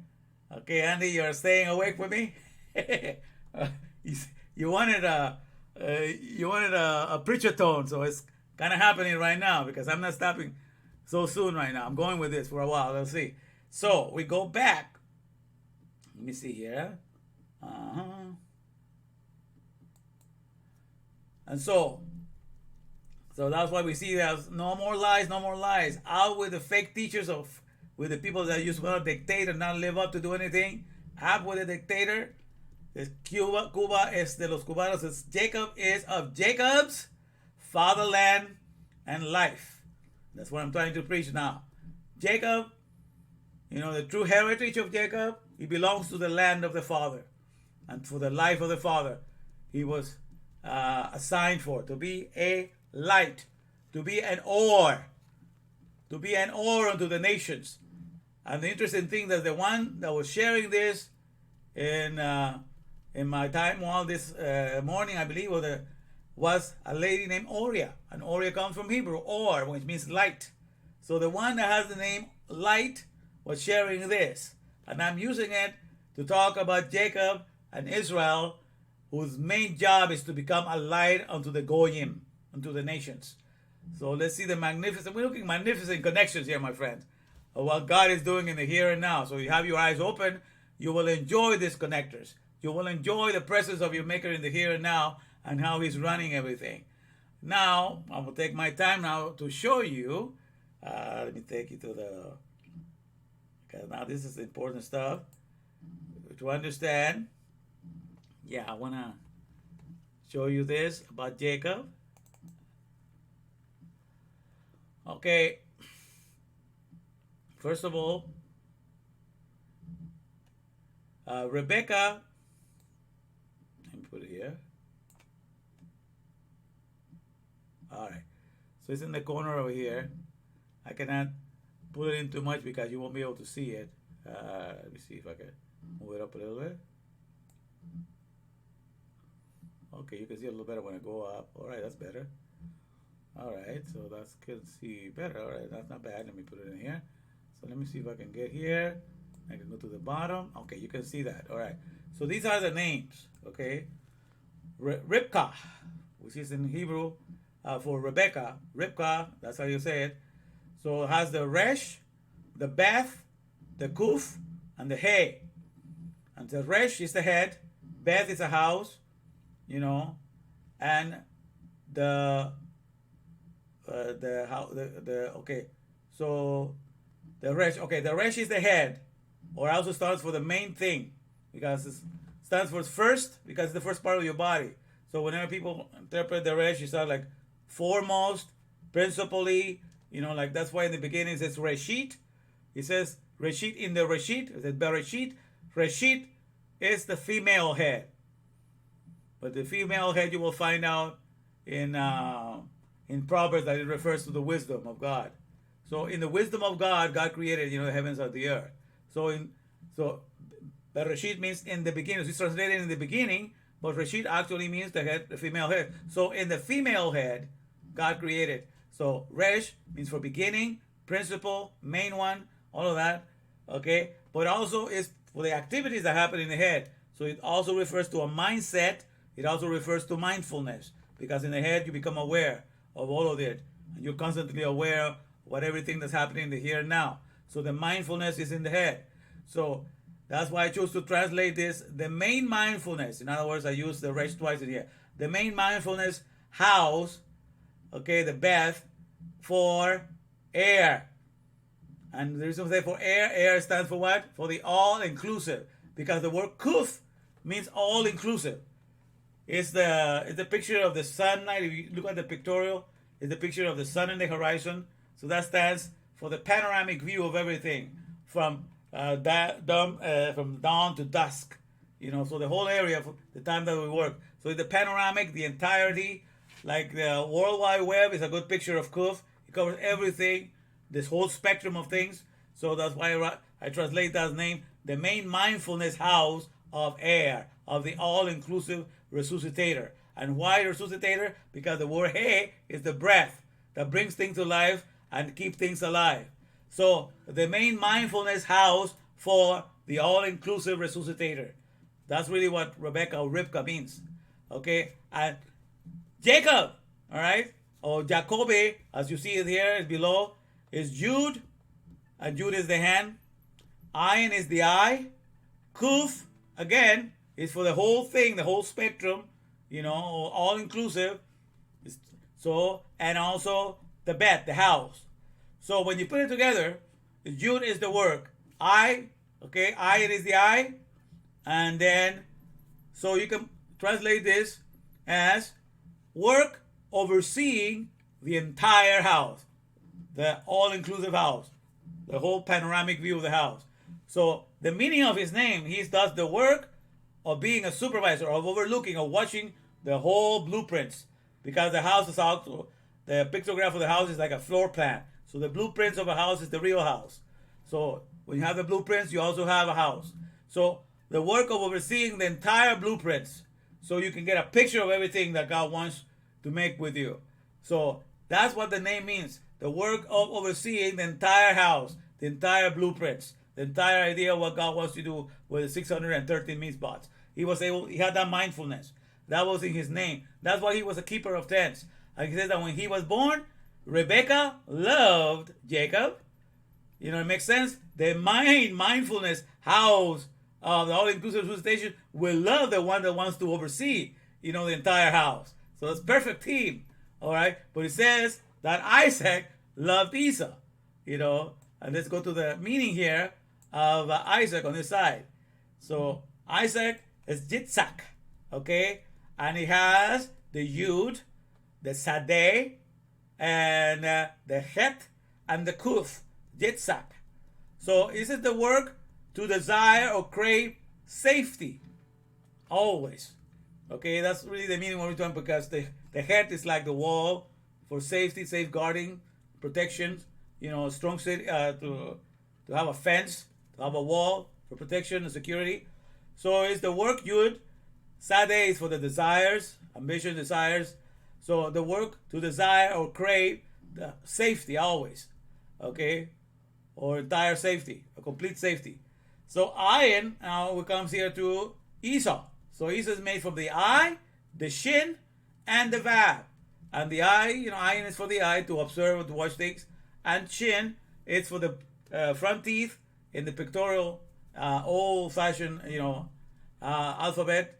And the front teeth is the ability to clasp, to attract, to hold on to something, to not let go, to adhere, you know, to hook. I mean, so it's like, so I put here, because you attach onto something, you attract. Is looking attractive to hook up, because you have the vav is the hook, you know, or the nail or the peg. So basically his name is to look attractive to hook up, which is basically what the people do in the world. They just go by first impressions. So they have to wear that tie to get the interview, because everything is about, you know, first impressions. Look attractive, even to get a girl or boyfriend, look attractive to hook up. This is the whole thing about the character of Esau. It's just, you know, everything is for the care of this outward flesh, you know, and this outward flesh, you know, should never be substituted for the real body of the alphabet, the body of confession. Because Aleph Bet means strong tower. Aleph Bet means a strong building, you know, because it's the picture of the oxen, and you know, and so Aleph Bet is a strong building. And so here, outside, you have this strong building, this body, strong body. He plays the role of an Aleph Bet externally. So what Esau was all about is taking care of this physical, providing for it. And as you see that, you know, he was willing to sell his Bekorah, his birthright, to take care of this physical. When he felt like he was faint and about to die, and he asked for his brother, man, give me some of that pottage, some of that lentil soup that you're preparing, some of that red lentil soup. Give it to me, man. I'm about to die. And then Jacob, who is the one that wants to control the whole house and watch and oversee it, he makes sure that he wanted the Bekorah, the birthright, to be the palace and the house, to take care of Ian, you know, the alphabet, and to nurture it to become the Famta. He wanted to be that, because that was automatically, the Bekorah was to the firstborn, and Esau was the firstborn. But he think nothing of it. He said, who's going to need that right now? I'm about to die right now, man. I need to do something for this body. I need to take care of this so I can still look good out there, you know, and do my job. So for the sake of the care of this body of flesh, he forsook the body of flesh. And flesh, I call it the body that gives you illumination. You know, the body of flesh is the fortifying language advancing successful humanity. That's the work of the alphabet. Flesh. When you have a fortifying language advancing successful humanity, you have illumination, and you can illuminate. You have the alphabet. So the body of flesh comes from the alphabet, and that's what Jacob was ready to take care of, to making sure that I would be able to illuminate and be a light unto the going, unto all nations. But this guy says, forget that. I'm just going to take care of this body, and I'll forget the fact that I had the birthright to do that, to utilize my soul as this inner palace, so Ian to develop and grow up to be the number one, you know, father and mother to all, you know, in my family, which is the one objective and fundamental reasons why God gave us. He created everything, and it's everything for the sake of that. Just like the computer world, the whole computer world was made for the sake of the software, because it's the software inside the computer that is doing everything. So that little software, is the inner app, nurturing of the computer that does everything. So the external tower, everything, the peripherals and everything is going to serve the software. So the peripherals, the tower, everything is made and is assembled.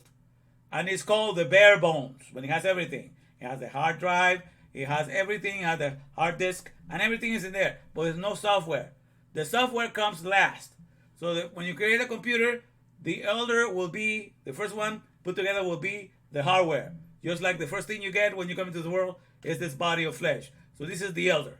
Okay? And then later on, your parents begin to teach you the alphabet. Then your teachers keep on doing it. And everybody builds on the alphabet. So that comes later. So that's the younger that you get. So the first thing you get in the world, this world, you get the elder, this body of flesh. But then you get the body of flesh, the fortifying language, advancing successful humanity. You get that in the alphabet. So that comes as the younger. But the elder, this body, has to serve the fortifying language, advancing successful humanity. He has to serve the younger, because so is written and so it shall be. So the hardware, the peripherals are put together first, but that is made solely for the sake of the software. And it's never going to take precedence. And so it is with us, my friends. There's nothing new under the sun. The computers were created in the way in which we were made. So we forsake that order. And so it was with Esau. He forsook the order and the preeminence. So that's why he despised his Bekorah. The fact that he was the main one to carry that care and be the one leading with that, with the care of Ian, the inside out nurturing inside of him, the inner one. So he forsook that. But Jacob, he was jealous for that. So he made sure to take the preeminence, so he sold that. He said, I'll give you my participate, and we have that. So he knew the character of his brother, and he knew the right time where he could get it for that. Because this is Jacob over here, you see, he is the inner body of word that has full of meanings and definitions, so it always be of service to your fellow man. All right? While in here, in the other end, I'm sorry. Oh, so sorry. Let's take this down. Okay. Where did I do it? Oh, yeah, here we go. Here on the other end is all the fake resurrections that do not compare to the air. All right. So here on the other hand, here we have what Esau is concerned with. Working out, looking good, and that's it. Life is all about the way you present yourself here, the way you carry your muscles, the way, so that's why you have to work it. So America is nothing but an Edomite. That's all about the looks here and everything like that, and so you think that God is concerned about this, that's the main concern, but God is concerned with your inner body, the body of flesh, not necessarily the body of flesh. Not that he won't take, God has done the best to take care of the body of flesh, more than mankind has ever come up with. Because what does the body of flesh needs to live a long time? He needs to have access to the 300,000 edible plants that he made in the original garden. 300,000 edible plants. Just like there are 304,805 sequence of the Hebrew letters to feed the soul, so that Ian inside of us will be well nurtured to become and grow up to the character. That is the garden for Ian. That's the garden of life. Those 304,805 sequences letters that are going to guide and give him the mindset. Ian will grow and that will be nurtured that way. So outside for this body, because this body is the place, where the soul is being housed. So also for this body, God created 300,000 edible plants, herbs and plants. But the industrialized nations of the world make sure that of those 300,000, you only have access to 200 that are harvested over and over again and used in herbs and spices and all that. Only about 200. And of that, people don't even eat 20 fruits a day. So they are very deficient. You got getting less than 1% of the original garden. So that's why you're deficient, my friend. All right? But with that, they want you to worry that we can come up with some product that's going to be better than that. You cannot outdo the original garden of the 300,000 edible plants. You cannot outdo that. So what they do is they create these supermarkets, processed foods. So all the supermarkets have about 600,000 edible products that are all processed foods of one sort or another, stripped of their nutrients. They're processed because they're stripped of the original stuff. Then they add a little bit of mineral here, calcified minerals, and they call it enriched with vitamin this, enriched with that vitamin, and they'll never gonna be able to do what God did with the original garden. So God knows how to take care of this body. You can never do better than that. Okay? So the thing is to focus upon the one that is inside the body of flesh, like Jacob was concerned with, this body here at the end. And that's what you need to focus in, to give the strength to build it up. All right? And so that's what we're working on, and many things nowadays that we're working on here. Wow. I'm just going and going. So let me see here. So let me get back here. All right. You're still around. Okay, Andy. Okay. You're hungry. You want to take care of Ian, man. I hear you. We got to take care of Ian. Nobody wants to forsook about Ian to take care of the body of flesh. Forsook the body of flesh. And so everybody has soul, their Bekora, okay? And that's the thing that I want to talk about. So that's why I'm coming here to explain these things tonight. And I'm talking about these things that we are right now, let me bring again, as we're doing we're looking at the title, No More Lies, no more fakery, no more fake teachers. We want people that will feed us with knowledge and understanding, so we want those people out. In Cuba, we understand from the reading that Cuba means Jacob. It comes from Jacob. It was registered as Jacob, as a Jewish name. It comes from Jacob.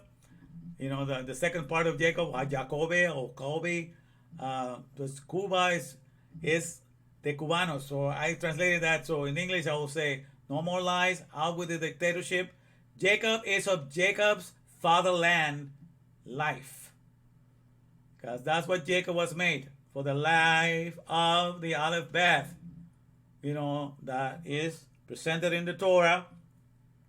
And that's once we take the Torah in, we are able to project the character of the Father, and we're able to be the father and mother to all. Sorry. I should have brought some water here. Let me see if I have something here. All right, it's okay. We will do. I'm going to swallow my own saliva now. Okay. Oh, there we go. Saliva solving what to do. Okay. All right. So, let me take you to the Bekora now. How it is, what was given to Esau. Okay, let me see if I can find a good one for that. Because I did it here. All right. Let me go. All right. Okay, so here we go. I'm going to put it all the way in the front here. This is talking about the Korah, the birthright that they're given to you when you're the firstborn. Okay. Now, just hang in there, you guys. I'm going to have to get some water right now because my throat is just itching too much right now. But I'm going to try to put a song here while I'm doing that so that we can hear this song. And then when I come back, it should be over with, and we can continue. Let me put it here. Let's see if I can do the one that Shema Yisrael. I think I have that one here. Yeah, we can do this one.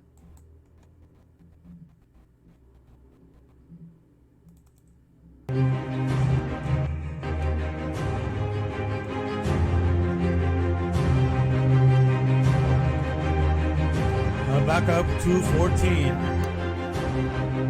For the earth will be as full of the knowledge of Adonai's glory as water covering the sea.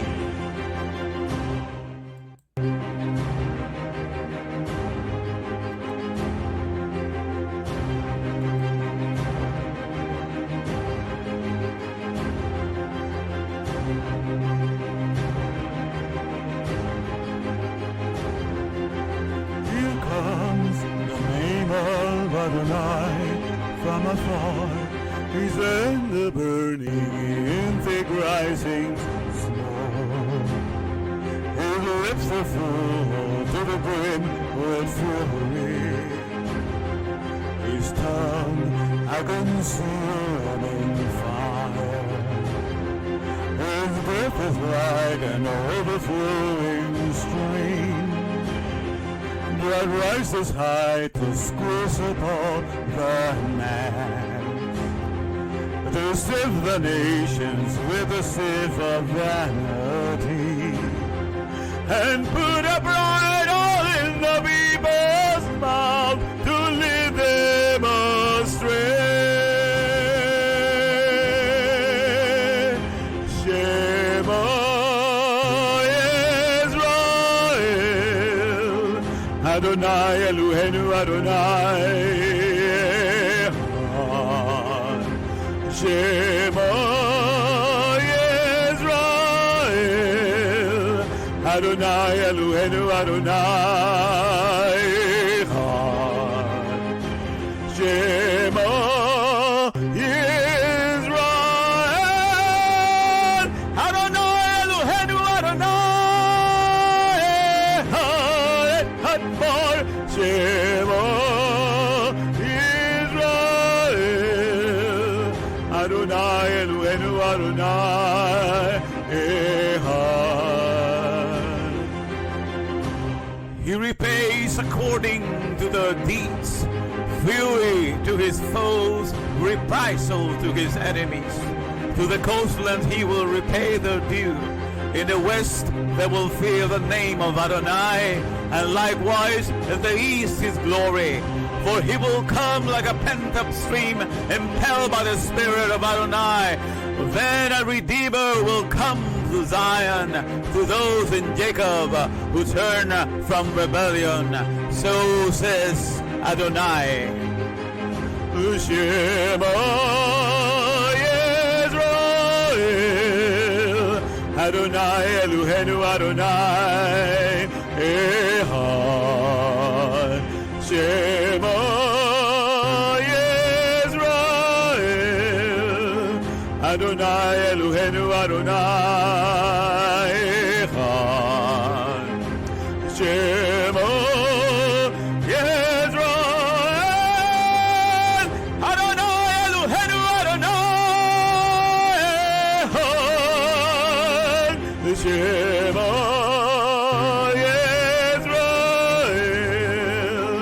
Adonai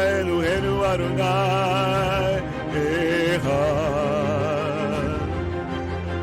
Then I will change the peoples so that they will help your lips to call on the name of Adonai, all of them, and serve him with one accord. And he shall judge many peoples, rebuking strong nations afar. The skill to destroy will be instead peace for joy. They won't teach war anymore. Shema Yisrael, Adonai Eloheinu Adonai Echad. Shema Yisrael, Adonai Eloheinu Adonai Echad. Shema Yisrael, Adonai Eloheinu Adonai Echad. Shema Yisrael, Adonai Eloheinu Adonai Echad. Echad. Echad.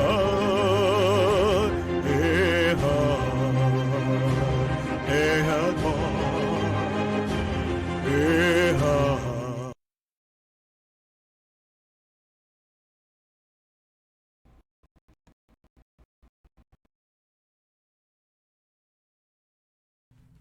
All right. Okay, I got something to drink. All right. I think I'm ready to keep going. So, let's see here. So, let me see here. Do we still have, I know it's past midnight now, right? But this is some good stuff. So there's work hanging around. All right, just do it. Amen, man. That's what it is. Just do it for Ian's sake, man. Just do it. That's my logo there. Just do it for Ian's sake. And it stands for, incessantly, training, official resuscitating awareness, handiworks for Ian's sake. We're going to do it. Because even have that little thing like he said, just do it. And we're going to do it. So, let me take you to where we were here. And let's see. Okay. Yeah, we're doing good time. 1 hour and 45 minutes. Very good. And let me put the other picture here. So, here we go. All right. So, all right. I'm checking all my notes here. I'm all ready. I'll share something also. I'll wing it. We go. We'll talk more about this. But okay. All right. So here we go. Torah gives the firstborn a birthright that he is to have and cherish. A birthright. You have the birthright to be something or to do something with that birthright. That means you are the firstborn. You are the one to take the lead to be able to do this thing. And this is your birthright to do it. But a lot of people, they don't even know things because they don't get into meanings and definitions. So you have to understand what does the word birthright means in Hebrew. So over here, the firstborn. So Torah gives the firstborn a birthright that he is to have and cherish, holding it up as his most valuable treasure for all creation, to be benefit therewith. Because there's a word that the Jewish people use that we're working on the tikkun, they say. The word tikkun in Hebrew means rectification. That the word is the fact that the world is bad as it is because we are here to rectify it. That's the thing, that's the joy that we take. The Jewish people, that's what they take, the joy that they don't complain about the world being bad. They're looking forward to rectify it. That's why they learn things. The process of rectifying, it gives you a pleasure when you're able to repair something. When you have the know-how knowledge to fix something, it's a great pleasure. That's why, you have the knowledge of mechanic and your friend comes with his broken vehicle and you can fix it for him. It gives you a great pleasure. You rectify the situation. You did rectification. So once you know something, then you can do rectification. It's a great pleasure in it. And that's what I'm doing right now is rectification for the usage of the alphabet. Okay? Because the world has forgotten, I am a firstborn in my family by default. Because the first one that was born was Ronald Alexis, and they call him Lexus, Lexi. Also, they call my father used to call him that. But Ronald Alexis, he was born, and he referred to him, but he died just a few days in the hospital. He died, and that's why the rest of us were born at home, But I was the second one after him. But since he died, I inherited the position of being the firstborn, and so the Bekora is my right now, right? And so for some reason I'm exercising that right because I'm using my soul, enjoying the usage of my soul as the palace, where the Ian, my Ian that God gave me, my inner ab nurturer, the alphabet that he gave me, is going to be nourished, it's going to be well taken care of, well fed, nourished by the Torah, and given ample, move around in the Torah and grow to connect, in the mindset of in the mindfulness of the, of the resuscitation awareness. So I'm gonna give him the official resuscitating awareness handbook, which means Torah, Torah, the official resuscitating awareness handbook, which is what the air does in here now, the all-inclusive resuscitator. And I'm doing that to take good care of it, and that's what we all have. We all have an Ian to take care of. And so I'm giving you the manual, I'm presenting it to you in such a way that you can relate and identify with that and grow sensitive, to Ian. and not neglect Ian ever again, not ignore Ian ever again, not forsake, disfigure, and let the poor child, go to waste when this whole world was created for Ian. That's the inner ab nurturer, was when the alphabet, which means Father, is planted in us. So, let me read from the beginning. So, this is, okay. For all creation to benefit therewith. Okay, birthright is Hebrew, is Bekorah. And these are the letters. Beth, Kaf. Beth is a house or floor plan. Kaf is a palm. Vav is a connector or a peg. Resh is the head for beginning or even mindfulness. And He is the breath. And the function of breath, resuscitation. That's the main function of breath. Never forget, the main function of air, I put it in the name. AIR. The main function of air is to be an all-inclusive resuscitator. The resuscitator of all flesh. And that's the functionality. That's why we have resuscitation that works in the here and now. But people have lost that awareness, so they don't realize the riches that they have here because the meaning has been misdirected to different Pesels. That means graven image and narratives for the mind that do not hold any functionality for the here and there. But only serves to take it away someplace else and be buried because it doesn't work. In any case, birthright is Bekorah, which is the Beth, Kaf, Bav, Resh, He, which means a beautiful meaning. And palace to me, because everything that God does is magnificent. So instead of calling it the house, I call it the palace. So the palace of the mastery, because the hands is for approval. When you master something, the hands also for mastery. When you master something. The palace of the mastery of the links, hooking you up to the mindfulness of breath. Or the palace of the mastery of the links, and the links are the mitzvahs, the connectedness, the 630. So this is your birthright, man. Your soul is this palace where you master, where you master the connectedness, the 613. You get to understand that once you keep them all you find yourself doing is to be an all-inclusive restorer, renewer, refresher, resuscitator. Hey, you inherit the capacity of air. You have arrived. You are with the breath. What you are with you have. You are connected with Him. All right. So you are the palace of the mastery of the links, hooking you up to the head, to the mindfulness, of the head, from which everything comes from the breath. And what's the breath? The all-inclusive resuscitator. We go to the function right away. So that's how you have to think that that's your birthright that was given for the soul. You were to take the lead with that. That was given for Esau because he was the firstborn.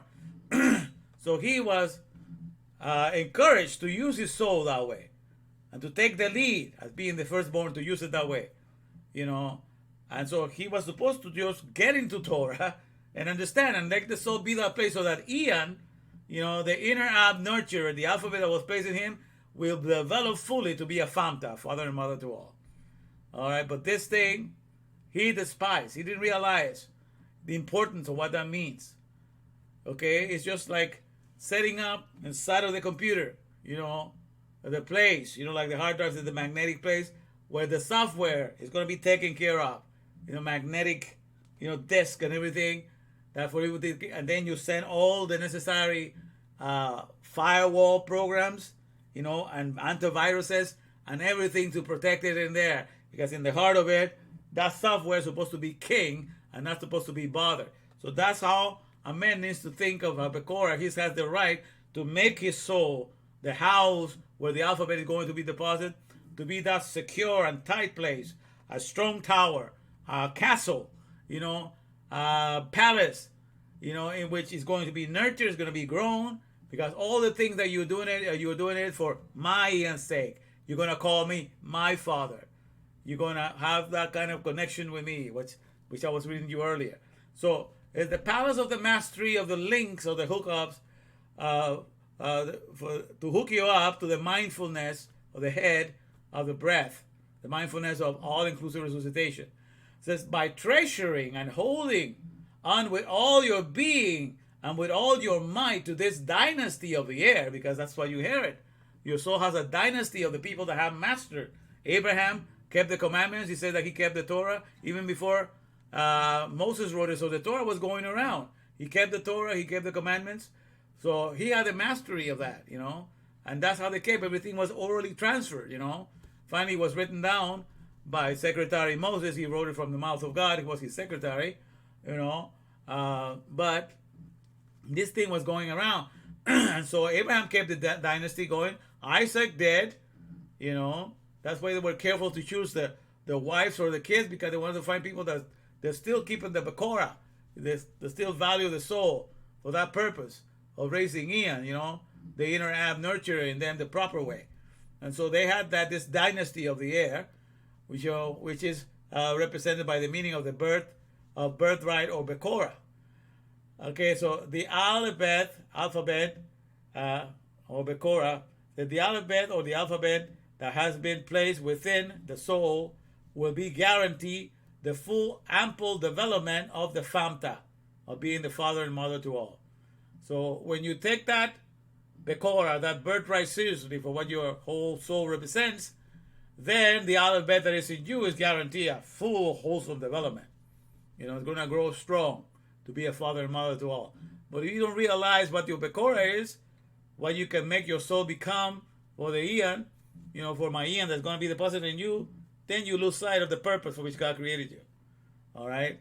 So it says here, so it will be a guarantee for the full development of the earth to become a famta.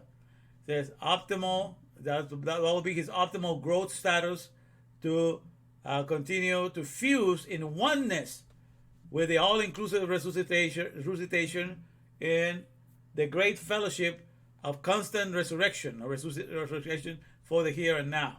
All right? So let me just read it from the palace again. So what Bekorah means is the palace of the mastery of the links hooking you up to the mindfulness of the breath or the air, the all-inclusive resuscitator.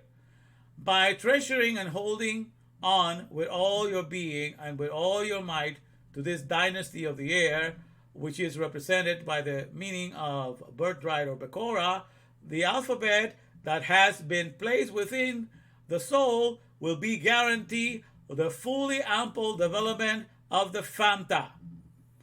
Optimal growth of the famta's optimal growth status to continue to fuse in oneness with the all-inclusive resuscitator in the great fellowship of constant resuscitation or resurrection for the here and now. All right? These things have been taken away from us. But let me take you to what it follows here. So now we're going to see the story of, here is how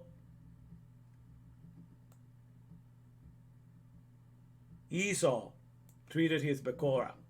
Okay? So you understand that because the name of Esau at the bottom here, let me get it up to the top. Oh, so sorry about that. Let me take this down. Okay, let me put this in front. All right, let me, no, this.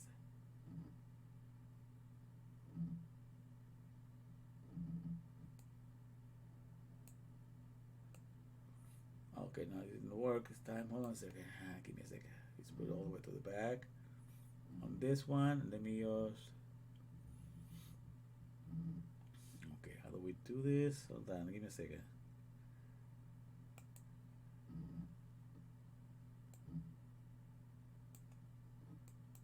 All right, here we go. All right, let's see here. Okay, let me.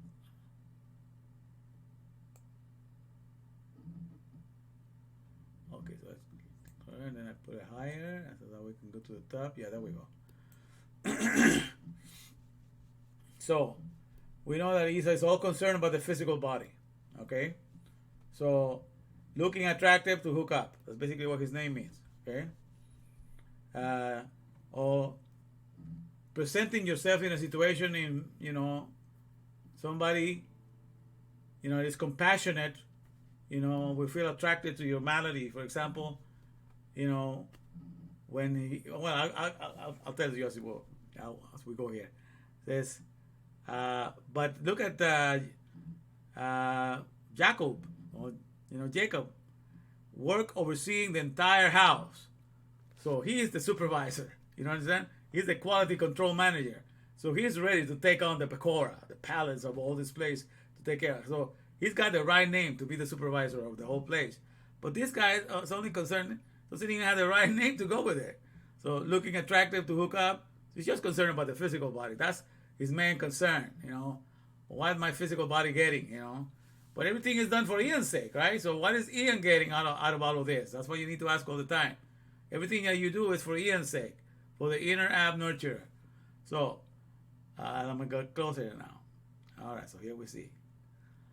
Okay. For how much would you sell your Becora? For how much are you going to sell that palace of the mastery of the links hooking you up? You know, for how much are you going to sell that palace? Now, for how much are you selling your soul? Because your Becora was the right to make your soul be this magnificent palace, to be able to raise, you know, Eon, to be the best father and mother to all, you know. And so for how much you sell your soul, in other words, because the soul was supposed to be that. For how much will you sell your Becora, the use of your soul to be this dynasty? For how much are you going to sell your Becora, which is the insurance that guarantees the full development of the ab, to be one with the heir, the all-inclusive resuscitator, because that's the only way to guarantee that. Esau sold it to his brother Jacob. Okay, and I put this name in here, was not necessarily, but just to understand how Jacob operates. So for each letter Jacob, I put judging astutely, conserve ongoing bountifulness. So he was very smart, because if you want to take care of the alphabet and have it in you, if you want to take the alphabet into you and have the alphabet being employed just for meanings and definitions, what are you going to be? You're going to be a cornucopia of a basket full of goods flowing and overflowing all the time. You're going to be ongoing bountifulness, because you want to keep the alphabet fed with its mom and dad, with meanings and definitions. If you honor meanings and definitions, which are the mom and dad of every word, you know, then there's longevity, long years. Because if you have the meanings and definitions, which comprise the mom and dad of every word, with meanings and definitions, that word continues to restore, refresh, and everything lasts for a long time, because everything is kept new. So that's why honor your father and mother, honor your mom and dad, creates longevity, because when you honor meanings and definitions, we play the role of being the mom and dad of a wholesome word. The word is a producer. He's a restorer. He's a refresher. He's a resuscitator. So you're connecting these things now. Everything is for the sake of Ian. So you got to feed Ian with the right understanding and the right knowledge to grow properly in you. So that's why his name in, Jacob, judging astutely, conserve ongoing bountifulness. So this is the way he will think. So he had already the right heart to preserve the alphabet, because he had the right attitude for him. So it says, so let me read it again. So Esau sold it to his brother Jacob for just a single meal of quote-unquote red pottage, which was a red lentil soup. It was a red lentil soup. But the word red, I have it in quote-unquote here, because I'll explain in a minute. And for that, he was called Edom. And the word red in Hebrew is Edom. Okay? And also Edom, that was the name. It says, and I put a little thing here for eating delightful, optimizing meals. So for eating delightful, optimizing meals, that's the action that he did. He sold his Becora for a good tasting meal, but a meal that optimized him, that gave him hope for his life, because he felt like he was dying. The whole situation is that he came from the field. He was working out there in the field, and he felt like, like he was dying and fainting. He was a hunter. So he would go on hunting. Some things you go hunting for days.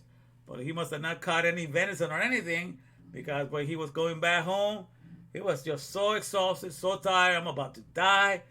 Man, if I don't get something right now, I'm going to croak dead, So he sees his brother, cooking this nice red lentil soup. I said, hey, man, give me some of that, man. Give me some of that.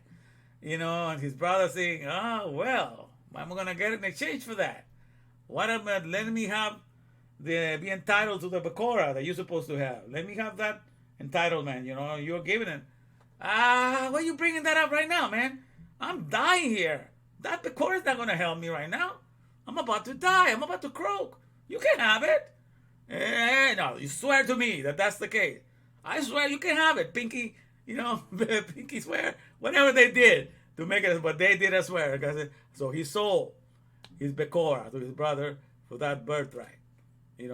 So for a meal, for eating delightful, optimizing meals or morsels, because right after he ate that meal, it says there, you read that passage, all this portion is in Genesis chapter 25. Right after he ate that meal, he was reanimated and he rose, So he was about to die because he was working the field. And then once he ate this meal, he resuscitated. So this meal brought him resurrection or reanimation. He rose again. He was reactivated. So for the sake of getting resuscitation for his body of flesh and to reanimating it because he's about to die, he sold the birthright for the care of the inner ab nurturer, or the body of flesh, the fortifying language, advancing a successful humanity. He sold it for that. So he forsook the software to take care of the hardware. And he made the hardware more important than the software. And so that's the mistake that he made. And so he says, I want to live for the care of this body, and that's what a real God should be all about. And I was thinking about it because you understand, therefore, that the God of the Hebrews, the God of the Old Testament is called, but there's only one Testament, and everything else is just a Torah wannabe. That's how the Bible looks at it. So the New Testament is just a Torah wannabe, because there was no need for anything else. The Bible says that the Torah is forever, for all generations. So if it's for all generations, that means there's no new update or upgrade that's going to come up, like you upgrade an iPhone, from the 12th iPhone to the 13th, whatever numbers they're in right now. There's no such thing as Torah New Testament style. None of this crap. The Torah has been like that. They'll continue to be the same one. But what they call the Old Testament, in the Old Testament, God, everything that God does in the Old Testament, Yud He Vav He does, it's for the sake of Ian. It's for Ian's sake. He tells you, just do it for Ian's sake. Just do everything for Ian's sake. So everything is just for that purpose. Okay? And so he's concerned because we were made in the image of the Aleph Bet to house in the Aleph Bet as the inner ab nurturer to develop fully. I'm sorry that I keep repeating myself, but this concept nobody's teaching you, but these are the truth. This is how you take care of everything. Because when you have the word in you, always full with meanings and definitions, the countries are taken care of because you know their constitution, you know what they stand for. Your corporation is taken care of because you know their manuals, you know what the product and service is supposed to be. Everything is kept by holding on to meanings and definitions. So that's why we have to raise all the alphabet in us to always be a father and mother to all. Because that's what all owners of corporations will give you. They will give you their manuals so that the alphabet that you have will attach itself to that manual and become a father and mother to all the service and products that are going to be served and made and manufactured in that company. Simple as that. So there's no arguing there. So, but this is the way of the Edomite. It says so Edom, eating delightful, optimizing meals. Esau said he felt faint and about to die. So he sold his Bekora, the right to be a palace, for the care of the ear. He sold that for a meal to reanimate and resuscitate his body of flesh. This gives us an insight into the soul of an Edomite. And so he was named after the very thing that he ate. He ate the Edom, the red thing, and so he became the Edomite. And so now you know why God hated Esau, because he would soon commit parricide. And what is parricide? The killing of the father. Because if you are not committed to do everything for Ian's sake, and who is Ian? The inner ab, the inner father nurturer. So you want to raise, if you're not committed, you're committing parricide. You're killing the father in you. And so that's why I said, because he will soon commit parricide to the ab, to the other bed that is father, rather than treasure him, treasure him all and is rather than treasure him, all in exchange for Edom, as eating delightful optimized meals.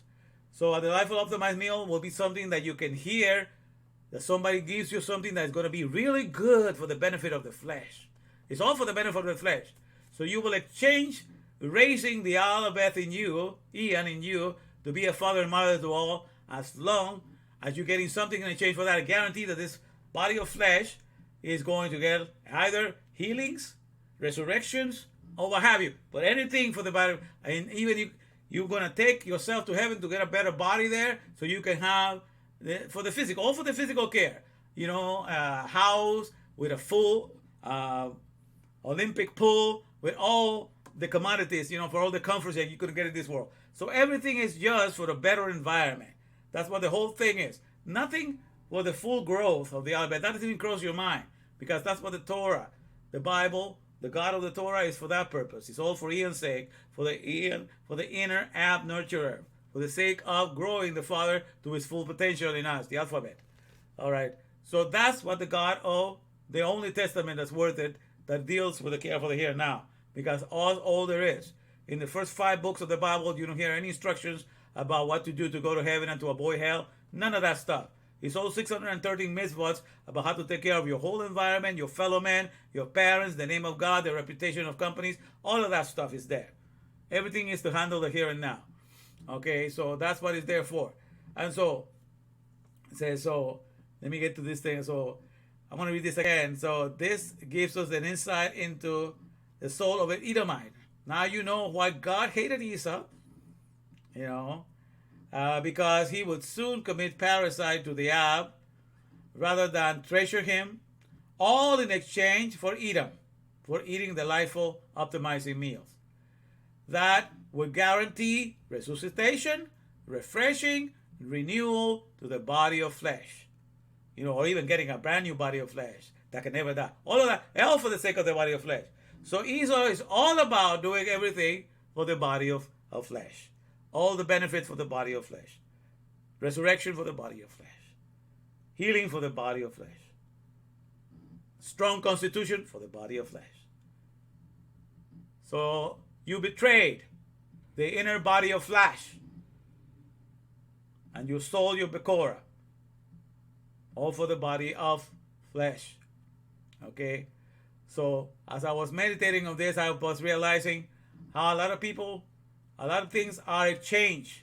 All of the contracts of most companies are done when they go to eat a delightful, optimizing meal. So that's why all companies that are merging and coming together, they all invite you to a dinner. And all contracts are signed in a nice dinner environment. After you ate, you ate the delightful, optimizing meal, then you're ready to sign in your soul away. Or whatever, you felt.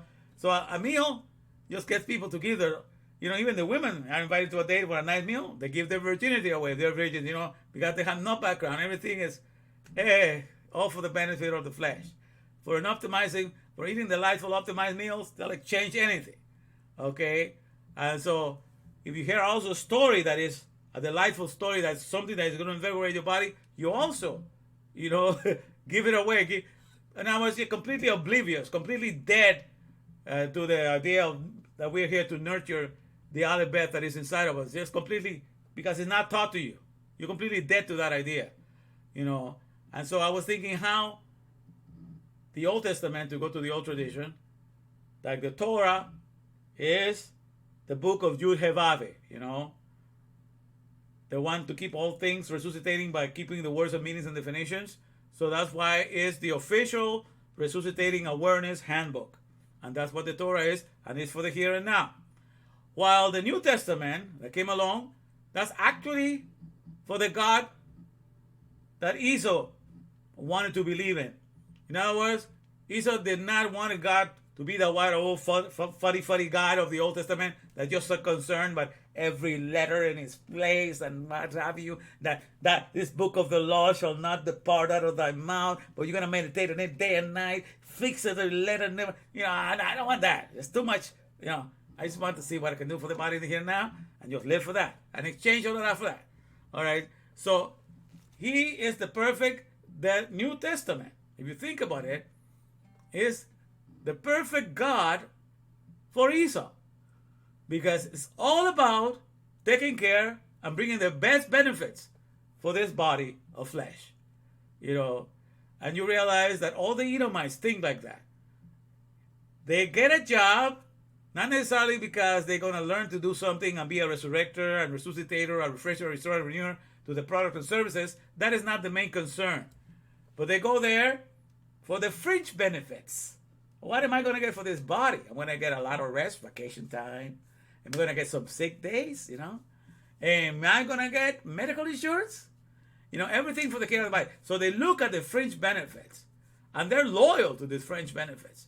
Because if you're working in a certain company that is paying you $20 an hour, but only give you, like, say, vacation time and, sick time, and that's it. Okay, that's only fringe benefits. Vacation time and sick time. And then you get another company that is going to pay you the same amount, $20 an hour, doing the same thing.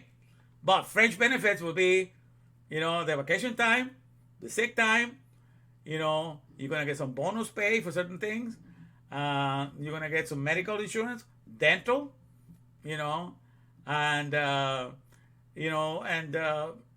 optical, eye vision insurance. Hey, the hell with this job. I'm going for the fringe benefits because you're an Edomite. In other words, you're loyal to this flesh. And that's how you've been trained. And you thank God when this flesh is well taken care of. You pray for this flesh. You ask all your friends if it's sick, if your body is sick. You pray for this flesh because the whole thing, nobody ever says, pray for the Ian in me. Because I feel that I'm not really bringing it up right in the Torah. Nobody ever thinks like that. You're completely dead to that notion. There's no conscious awareness of you in that. Because you're completely an Edomite. Everything for the sake of that. So in your religion, that's what you have received. The religion is all about. And your leader is about doing everything. Resuscitating the eyes, resuscitating the nose, resuscitating your fingers, resuscitating the legs if you're lame, resuscitating everything, just giving you a brand new thing. And at the end, he's going to give you a last resurrection, right? So everything for guarantee of the body of flesh. But what does that have to do with the main concern of the God of the Torah? What's happening to the Ian? How is my Ian being taken care of? How is Ian being fully developed into the full father and mother to all? What's up with my Ian? How come he's been neglected? I'm accusing you of being negligent to Ian, to my baby. I made you my soul, so I will be your husband. I will be the one depositing Junior in you. So how is Junior being developed? That's what the main job of the Torah is. The main job of Yehovah is for us to do that. So you can go and look at all the fringe benefits for your body and what have you. But like I said, you cannot outdo God in the 300,000 edible plants that he had made, first of all, for the care of his body so we have longevity. We lost the care of it and we're not concerned about it. So that's why all the institutions that are taking care of this body are nothing but weak institutions that they are the burial ground of the true health, the true health program for your body, which is the 300,000 edible plants. Everything it just becomes a burial of that, a burial ground, because it doesn't have the functionality, like I've been saying. So, so this is a perfect thing. So God gave me an interesting, and I think I want to see that, make sure that Andy is listening, because I think he's going to enjoy this part here. So I can get Andy here. All right, Andy, you still with me? All right, yeah, you are there. Okay, good. Okay, now listen to this, my brother. This is going to bless your socks off, because God was revealing to me something that must be going in the psyche, because I was praying to God. What must have been going through his mind? In Esau's mind, for him to think of doing something and to sell the Bekor that way. What could have possessed him, to do the stuff? And this is the thing that came to my mind, and I was writing it down, but I'm going to go from memory. At that moment, imagine there's Esau. Just coming out, barely coming out after 3 days hunting, or who knows how long he had been out. He didn't have caught anything. He had not eaten. He was exhausted, dehydrated. He walks in. He sees his brother cooking. And he's doing a good, honest job. It's not like he's going there and stealing animals from people. He's a real hunter. That's what he's dedicated to, He's a man of the field, out there in the outdoors, sweating to earn his living, Hunting is a very hard job to do, And so running after animals, sneaking and doing all the stuff. So he's doing a good, honest job out there, hunting, to bring good animal from the field to the family, because he will be the one that provided this thing. The other one stayed in the house and cooked the stuff, Like he kept the tents, he kept the house, it says. But the other one was the man of the field, So that's a secret there for he kept the blueprints. He kept the house. Okay, but the other one, so he was coming out of the field and he must have been thinking, man, where's the God that will have pity on me? Sees how I am working really hard, going for 3 days, trying to bring some meat to this family, and it was so bad that I couldn't get anything this time, Where's the God that will consider and will see the state that I'm in all week and about to pass out?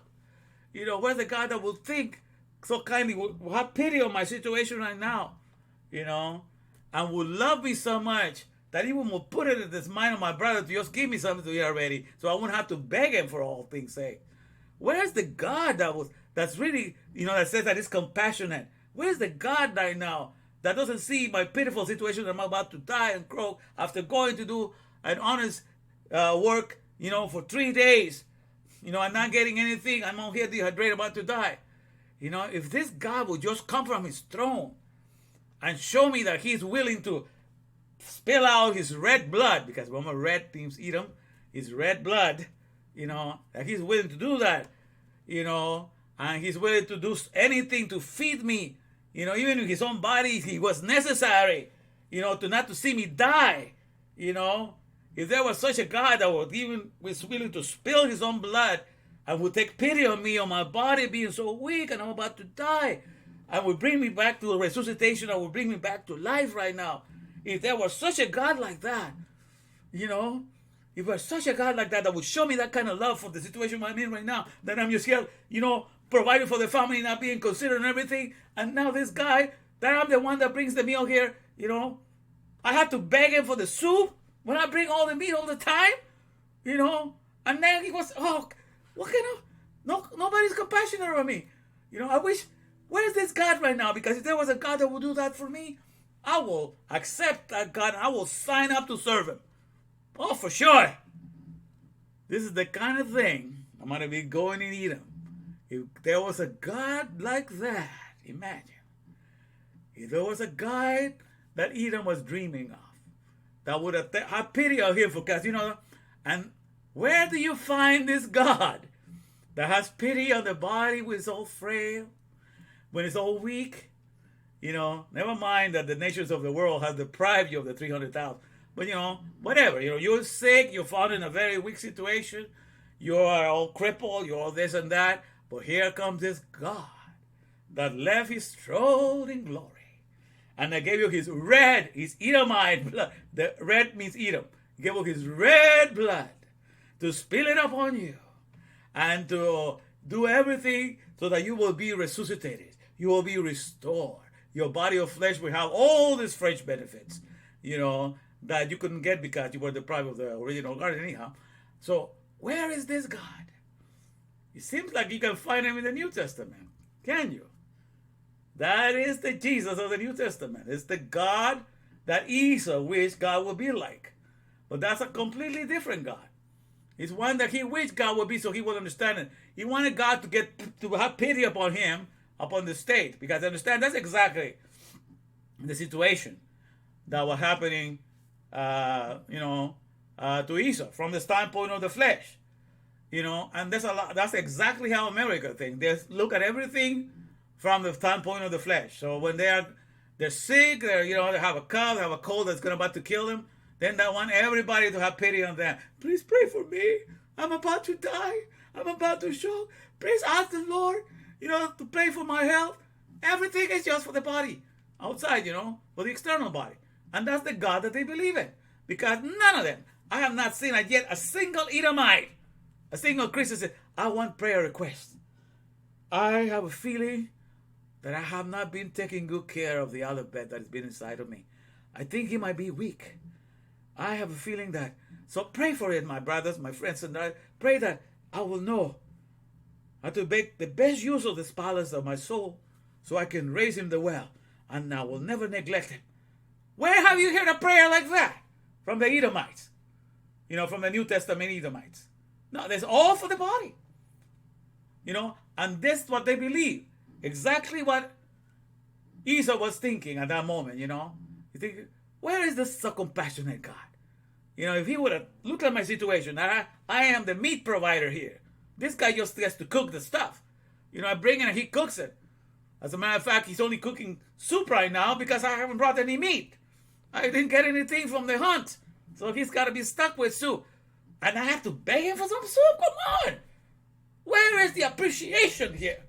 I labor hard for this family. I am the meat provider. Nobody gives me the attention. I'm on the field. I'm about to die here. Where's the compassion of God? If he will be willing to give his blood and show me that, I will know. And he provides something, he will even give his own flesh for me to eat rather than to see me die. Then I'll know that there's a compassionate God. This is a compassion. Is that kind of compassion of God? I will sign for that God. I will sign it. I will accept it. I will do everything to serve him. All right. So, in the passage of time, God used Rome and all these other gods from Egypt to create this romantic story about this God that left his throne in glory, became in the flesh, and say that he's going to give you his flesh in the Eucharist, and when you do the communions and all that, you celebrate that dream of Esau. You are the reality of the dream of Esau that he had. Because that's exactly what Esau wanted God to be at that moment. He wanted to be that God that takes compassion of the flesh when it's like that and all of that, in a situation like that, and all of that, all the stuff that's going, but the thing is, God takes the best care of the body by giving it the 300,000 edible plants. If you don't study to make yourself accessible to all that knowledge and take care of yourself that way, that is the problem, because you have not given Ian first priority. When you give Ian, the inner ab nurture first priority, it got all the knowledge of all the things that you need to eat right, and when to eat properly, and when to exercise, when to rest. I will tell you everything, the times to sleep. You have all that knowledge. You will not be abusing your body, to the point of extremes because you don't know, and then blaming God for the things that you do in your ignorance. You won't do those things. Because that's what the world does. Is ignorant of all the things that God has provided for this body. And when they get sick, because they're ignorant, they are not raising up Ian. They're not raising the other bed inside of them. So they live in ignorance because they neglected Ian. The external body is also neglected. So the strength comes from Ian, my friends. You have to work to develop Ian, the inner ab nurturer, and everything is going to be taken care of you, because you'll know better ways to take care of yourself than just go like a fool there, exhausting yourself to the last limitation. But that's how the world is. Bunch of Edomites. Okay, so the God of the New Testament is a foreign God. It's not the God concerned with the development of Ian, the inner ab nurturer. So it's a completely foreign God, But God said he was going to exist because it's there to test, okay? To test the Jewish people. It says, if one in chapter 13 of Deuteronomy says, if any among your brethren comes out of you and makes miracles and wonders and says things that are going to happen, and they do happen, but he calls you to go after a different God, a God of Esau, the God that Esau wanted God to be, for example, the one that is predisposed to just help you whenever your flesh, goes into illness and disrepair because, you have not eaten well to begin with. The people eating sugars like there's no tomorrow, eating, starches and eating a lot of the floury stuff, flours and sugars, all of this stuff, that can just, can do all havoc in your body. And they never study what best way on all these things, but they just want God to be like a genie there to just heal him when they go bad and everything like that, And so this is the God of the Edomites. And so the Edomites is composed of all these people that believe in this God, of what Esau was dreaming of, that he will be willing to sign up and serve this God. Okay? And so that's the difference, my friend. Yud-Heh-Vav-Heh and the Father, Son, and Holy Spirit, two different things. The Father, Son, and Holy Spirit are there for the care of the Edomites, for the God that Esau wanted the real Yud-Heh-Vav-Heh to be. But God is not about to change and abandon the care of his son, abandon the care of Ab Jr. How can he go against himself? Okay? So that is not the agenda that is in the Old Testament, that is in the Torah. None of the agenda at all. It's all about the care of the inner Ab, nurturer, the Ian, my child, Ab Jr., that God trusted me with, that he made my soul in his image so that I will be a carrier of that. And I'm not going to change that for anything, not for any story that I'm going to eat delightfully for the optimizing, as an optimizing morsel for my soul. That's why people hear the gospel, when hear the gospel, oh, which is the dream of Esau. This God came from heaven. He saw how bad you were. There were you wretched as an alcoholic. There were you a wretched drug addict. There you were, lost in this, without, divorce, in the worst scenario. But he thought of you.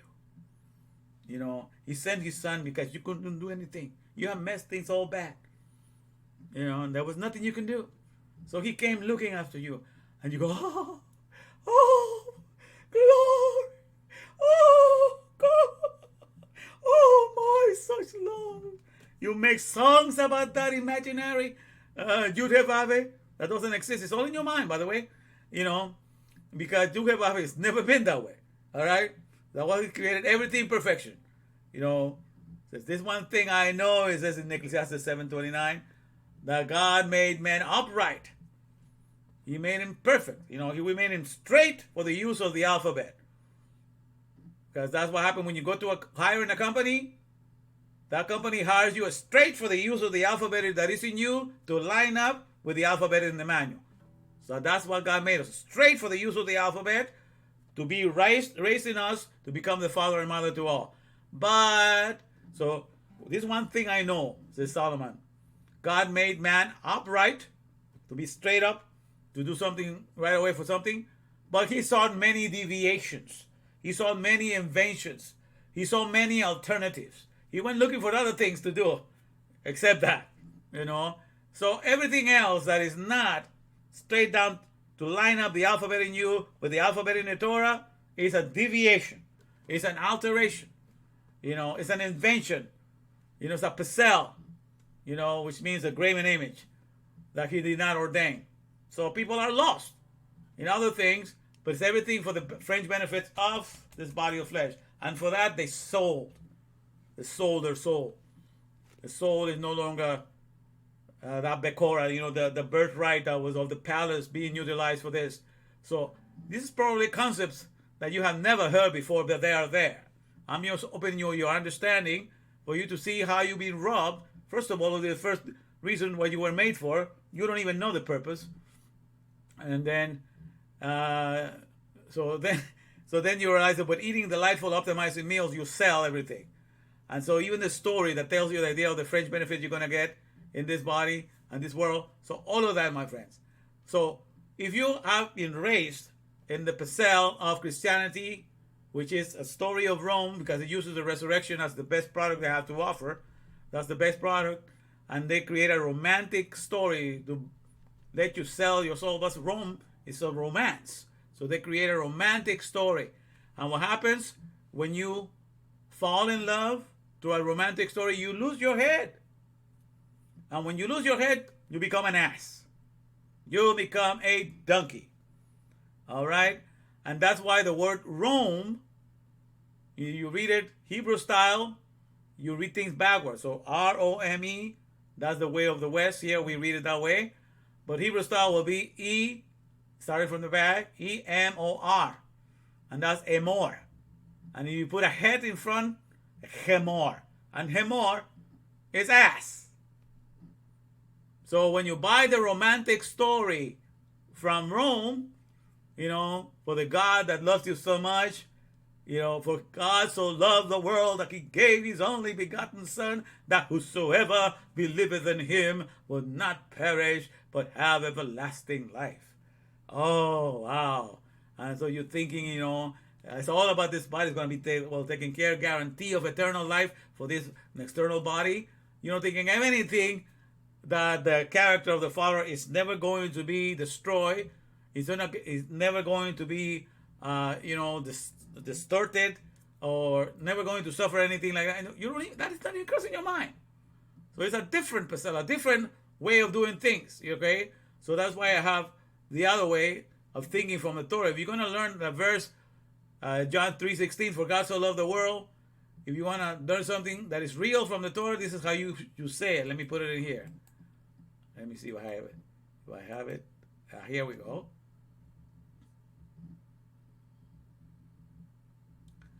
All right, look at this one.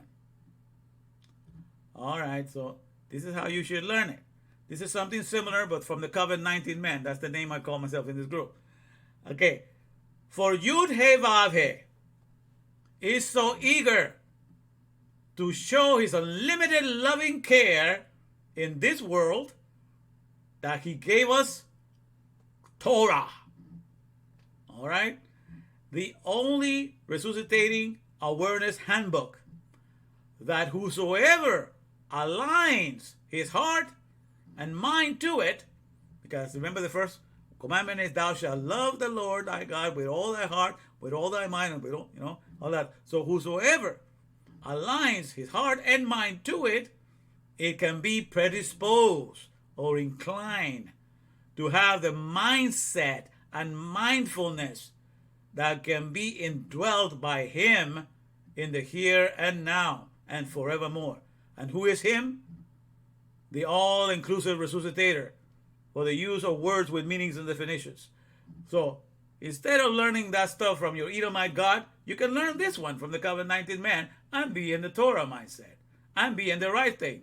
Because this is the way that everything works in the here and now.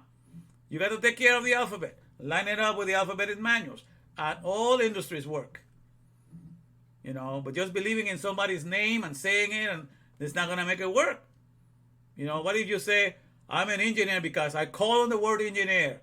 Engineer, I accept you. Engineer, I accept you. Okay, I'm ready to do the work of engineer because I received the word engineer in my heart. People are going to laugh at you. Because you got to go and line up the alphabet that is in you with the alphabet in the manual. And then you get that life put in your soul to be the oxygen for the products and service of the company. That's the only way it works. It's not by calling on somebody's name that all of a sudden you have this power. But that's what is believed with the Edomites. But this is the God that Esau dreamed of, that he wished Yud-He-Vav will become. And the reason why I do believe that this is something that was going through his mind is because God works with people's ideas. A man's heart plans his way, but God orders his steps. That's what the Bible says. So every man plans things that they want to do. And then God says, okay, but I'm going to let it happen this time, and this time will happen here. So it's not going to be done according to exactly what it's going to be done according to the way he wants, and just so much of it, not all of it.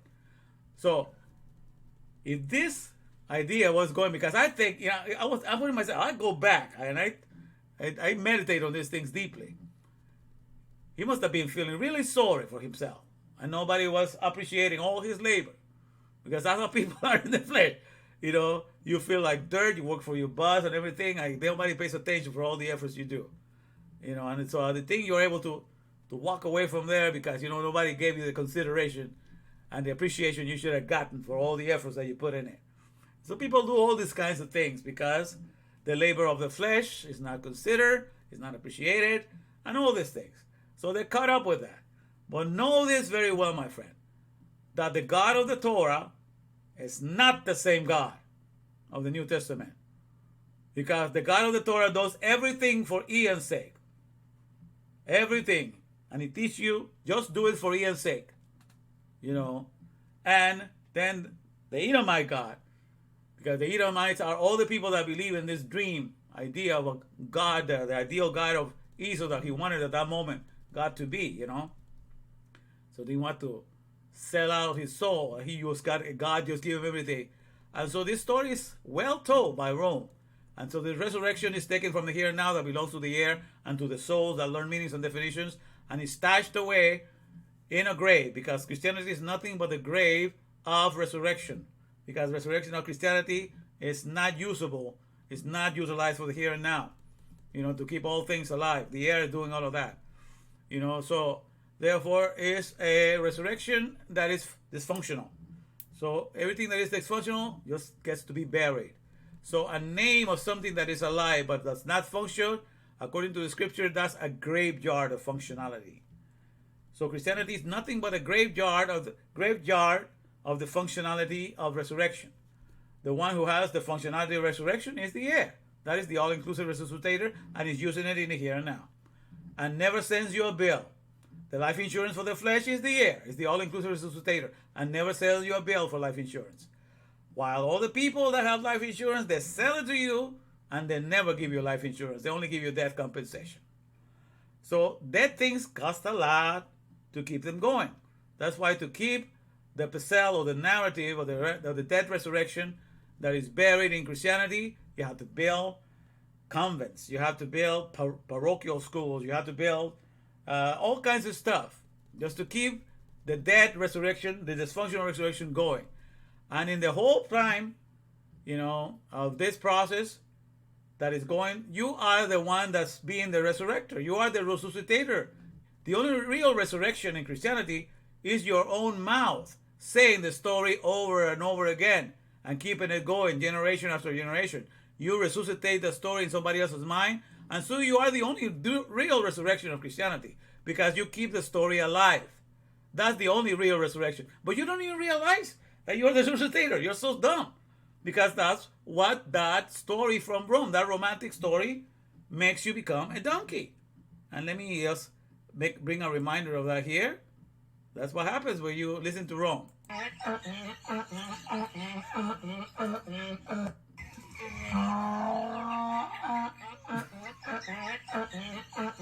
So you feel like an ass already?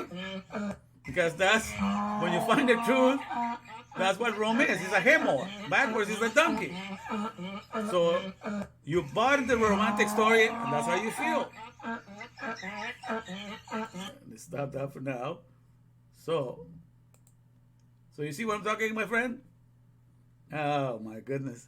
All right. So, wow, we're going for quite a while here. This is quite a marathon here. Now let's see if anybody's around. It's too late at night now. But let's see. The Christmas is still around. Okay. Fire away. I guess this is what you want in a long time, right? So this is, my friends. That's why right now a lot of things are happening. Like, for example, this coming, I believe this coming Sunday, this coming Sunday is, because right now we're in the month of Av, right? So this coming Sunday is what they call the day that the destruction of the two temples, the first and second temple, were destroyed. So it's considered a big day of mourning, okay? But it says that when Mashiach will come, it will be a great day of celebration, So, but the way I'm seeing it, I'm enjoying myself as it is right now, because I'm bringing every Pesel that has not worked and exposing it, showing you who the God of the Torah is, and who all the wannabe gods, the wannabe Torahs, have nothing but something that just tries to say that it will do something for your flesh, but we know that it's the air. So you're claiming that this resurrection from the past, and maybe 200 resurrections in 2,000 years, that I heard a lot of people that gone to, some people, missionaries that went to Africa, whatever, and they saw the miracles of people's bodies raising from the dead. They pray for them who recently had died and they resurrected. But maybe about 200 cases of that. And so once a person resurrects, the one that keeps it going is the air. All resuscitating, the all-inclusive resuscitator. But it never gets the credit, like I said. So we have the air as a representative of God here, and we have our soul, full of meanings and definitions, that is able to keep products resuscitating. We are the representatives of the air as well, because we're able to represent that. The breath, the functionality of resuscitation. So it's time to come out of your graves. It's time to come out, of everything that has to do, that is not function, And let me see if I can take you to that. I'm going to bring this one here now so we can see it. Might as well read this part.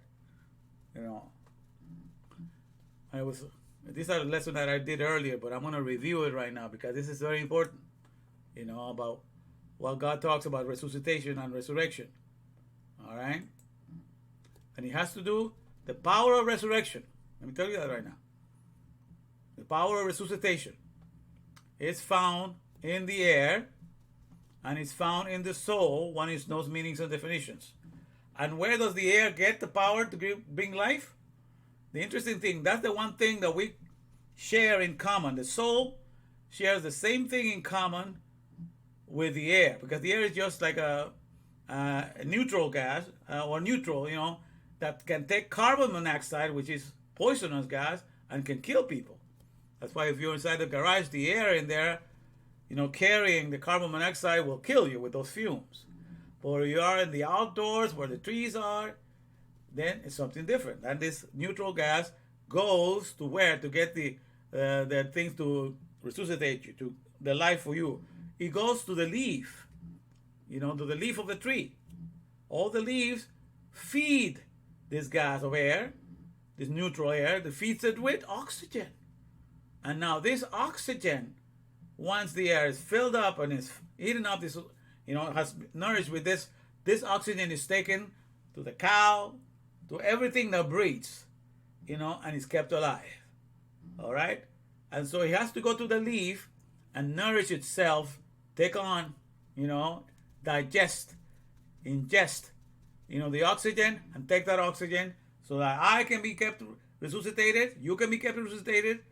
And for the soul, now, when it comes to the soul, for the soul that has the Aleph Beth in it, to be able to work for a company, to become the oxygen of that company, because you're able to keep the products and service alive and restore, renew, and refresh 24/7 for as long as you're working in the company there.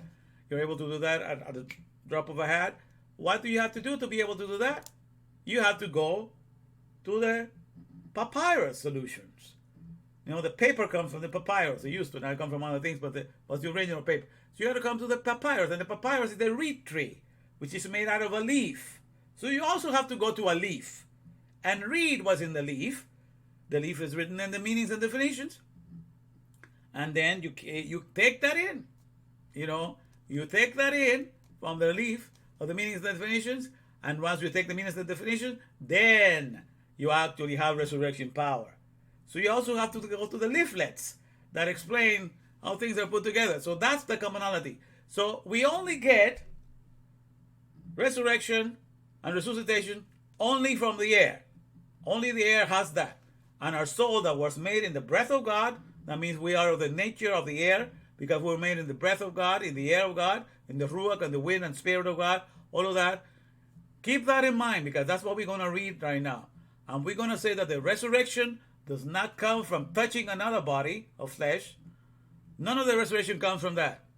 You know, it's not like me touching somebody that is an engineer and I'm going to get the knowledge of engineering. No, you got to go to the leaflet, the sheets, the hoja, in Spanish, hoja means leaves, that tells you the instructions, and then you can become a resuscitator of products and services. You know, because you are made in the image of the breath. That's the job. And when you're in that, you represent the Father well. And that's the only way. And that's the way it is. I dare you to tell me that I'm wrong. I'm connecting it well. Because, you know, I've been studying this for a while. I know how to connect it. So this is the right connection. Don't let anybody steal the resuscitation that only comes from going to the leaf.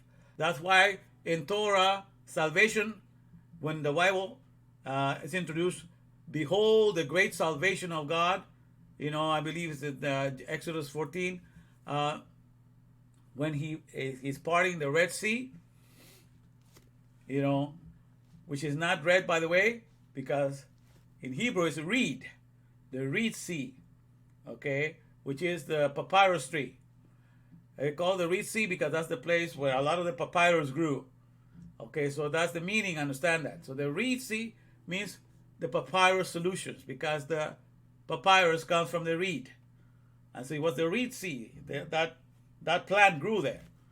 And so the reed sea opening up, the Red Sea opening up, like the way you open up a Torah, you know, like that, and the people walking in dry land, that's when people open up the Torah, their soul is going to receive the completeness that Ian, that is being developed in them, is going to need to grow to be the father and mother to all.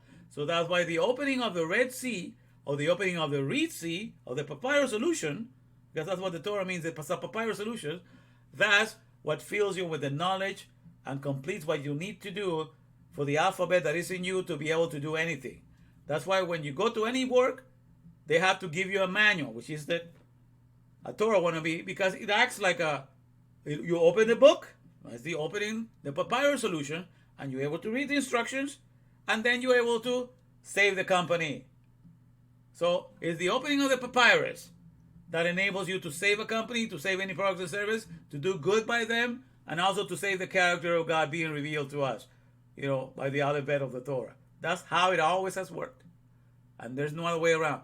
So when the word Yeshua, which means salvation, which is what the name of Jesus is in the New Testament. Okay, the word Yeshua, when it was introduced in there, it was when they were going to cross. And the crossing, the opening of the Red Sea, with parting of the Red Sea, which is the opening of the Torah. When that happens, that's when Moses announced, behold, the salvation of the Lord. So they were being rescued. But that whole miracle of the opening of the Red Sea, the opening of the papyrus solution, the parting of the Red Sea, is the opening of the Torah. God will say, every time you open the Torah, the Eon that is in me is going to be filled with my understanding. It's going to be fully developed to be the Famta. And that's what he was pointing.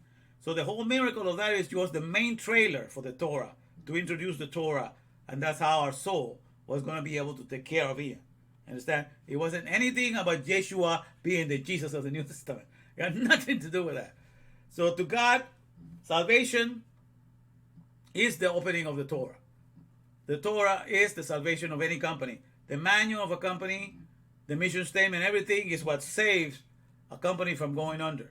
The constitution of a nation, the Bill of Rights and all that is what saved a country from ceasing to exist. So their papyrus solution is always the salvation of anything. That's what God says, and still that at this hour. And I'm going to continue to say that. And I'm going on this marathon because these things have not been sent for a long time. And I'm going to have to wake up at 5 in the morning, but I don't care. This is important and needs to be said. And so let me read you here now from Ezekiel to understand the concept of the resurrection. And remember, so resurrection comes from the air that has been touched by the papyrus, has been touched by the breath of God, has been touched by the knowledge of God. By the knowledge of God. And when I talk about God, I give it the governing operations director, because that's the job of any person that makes a company too. He's the governing operations director. God gives you a manual, which is the teachings, orderly, regulating all hirelings. I have all kinds of acronyms for the Torah. So he gives you a manual that this is Torah version, and then you are able to follow and bring life and bring all kinds of stuff to that company. Okay? So everything is done like that now. So the resurrection comes from that, from having touched that manual. All right, let me go to Ezekiel. Let's go here. Ezekiel chapter 37. All right. Okay, let me see. We're going to read the first. Okay, no, I'm going to put it down. Sorry. Here we go. The first 14 verses. All right. So, the hand of the Lord was upon me, and carried me out in the spirit of the Lord, and set me down, and set me down in the midst of the valley, which was full of bones, and caused me to pass by them round about, and behold, there were very, very many bones, there were very many in the open valley, and lo, they were very dry. And he said unto me, Son of man, can these bones live? And I answered, O Lord God, thou knowest. And so at this point, I'm going to connect the word bone, because the word bone is what serves as the structure for flesh. Okay, we have the flesh and sinews, but the bone is what gives you the shape, like the bones of my hand, is the structure for the hand. The bones inside my ribs is the structure for my stomach. So it gives you the structure and the shape. So the bones is all about that. So it's all in regards, because everything is for Ian's sake. So everything is to connect to the word. And how do I prove that? I'm going to give you a little lesson on that. Let me take you to the pictures here. So we'll understand that when it talks about the bone, it's referring to the word. And I'll give you a little picture of that here. We can take a look. Let's see. All right, where did I put it? Hold on, let me make sure we got it here. Oh yeah, here we go. All right. Now here we're looking at bones. All right. Let me get close to that.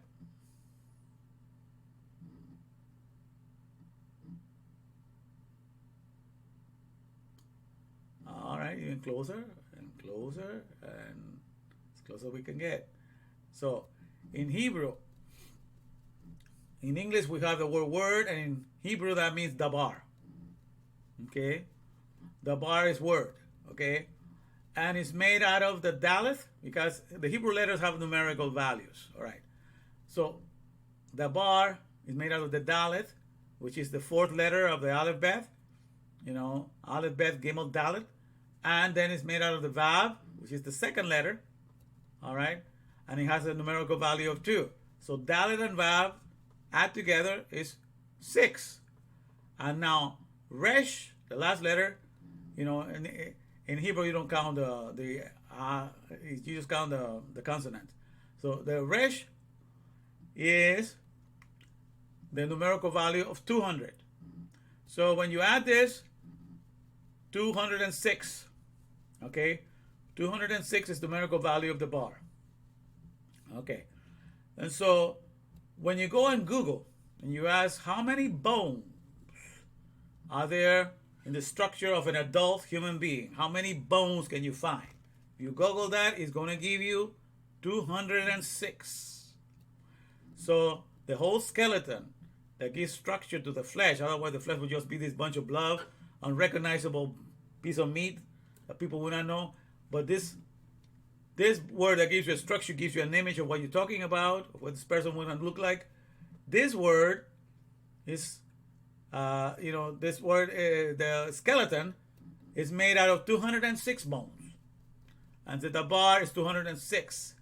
So that should tell you when God is talking about the bones here, he's talking about the dabar. That means these are the people. Let me take this out. And notice that this illustration has all names: ribs, sternum, pelvis, all the things for the names.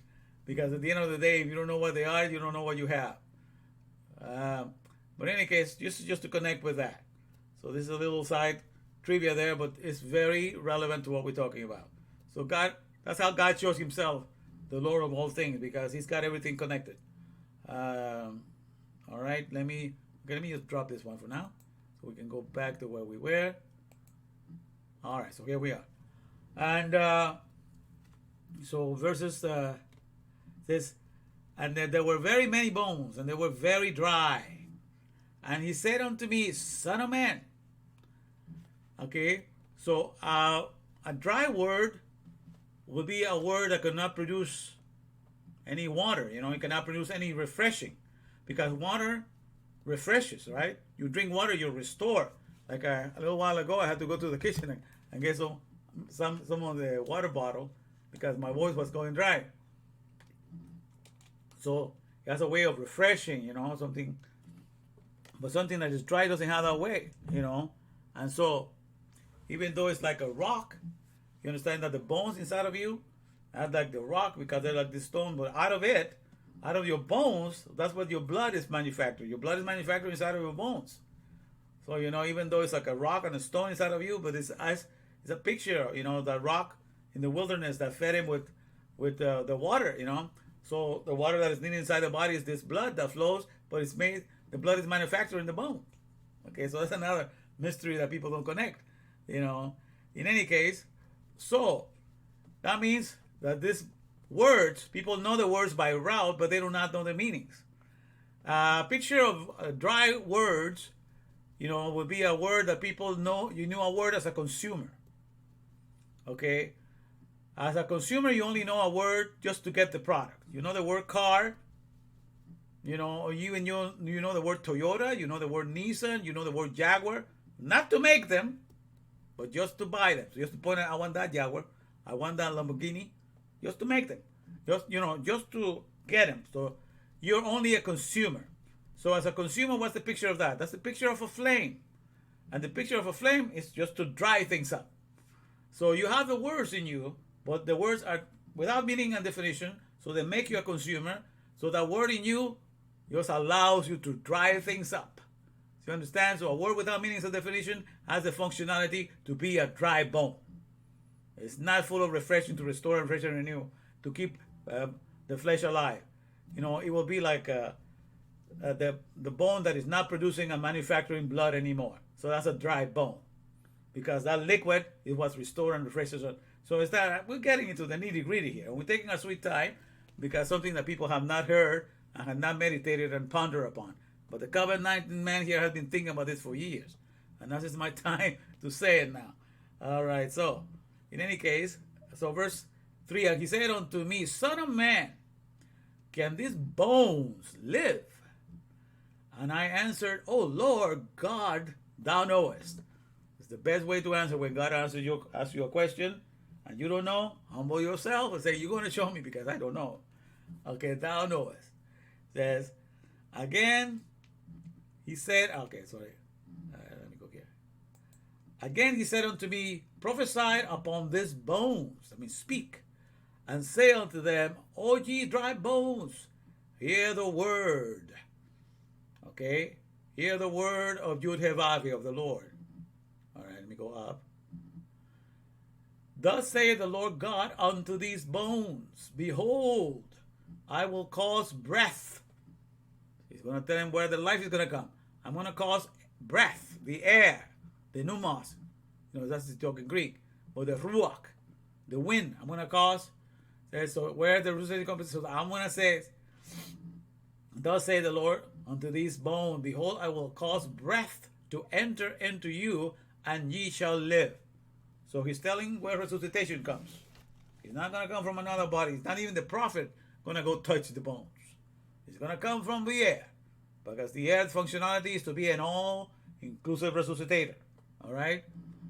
And that's meanings and definitions. When you know the word in its fullness, in the same mindset of God, then you can produce the effects of the governing operations director. All right, so, okay. So, behold, I will cause breath to enter into you, and ye shall live. Verse 6. And I will lay sinews upon you, and will bring up flesh upon you, and cover you with skin, and put breath in you, and ye shall live, and ye shall know that I am the Lord. All right? And then verse 7 here. Let me go up a little bit. Let's choose that one. So I prophesied as I was commanded, and as I prophesied, there was a noise, and behold, a shaking, and the bones came together, boned to his bone. Structure began to take place, formation there. And then verse 8. And when I beheld, lo, the sinews and the flesh came upon them, and the skin covered them above, but there was no breath in them. All right? So they were just all formed, and the flesh was ready to go, but there was no breath in them. And then said he unto me, prophesied unto what? Unto the wind.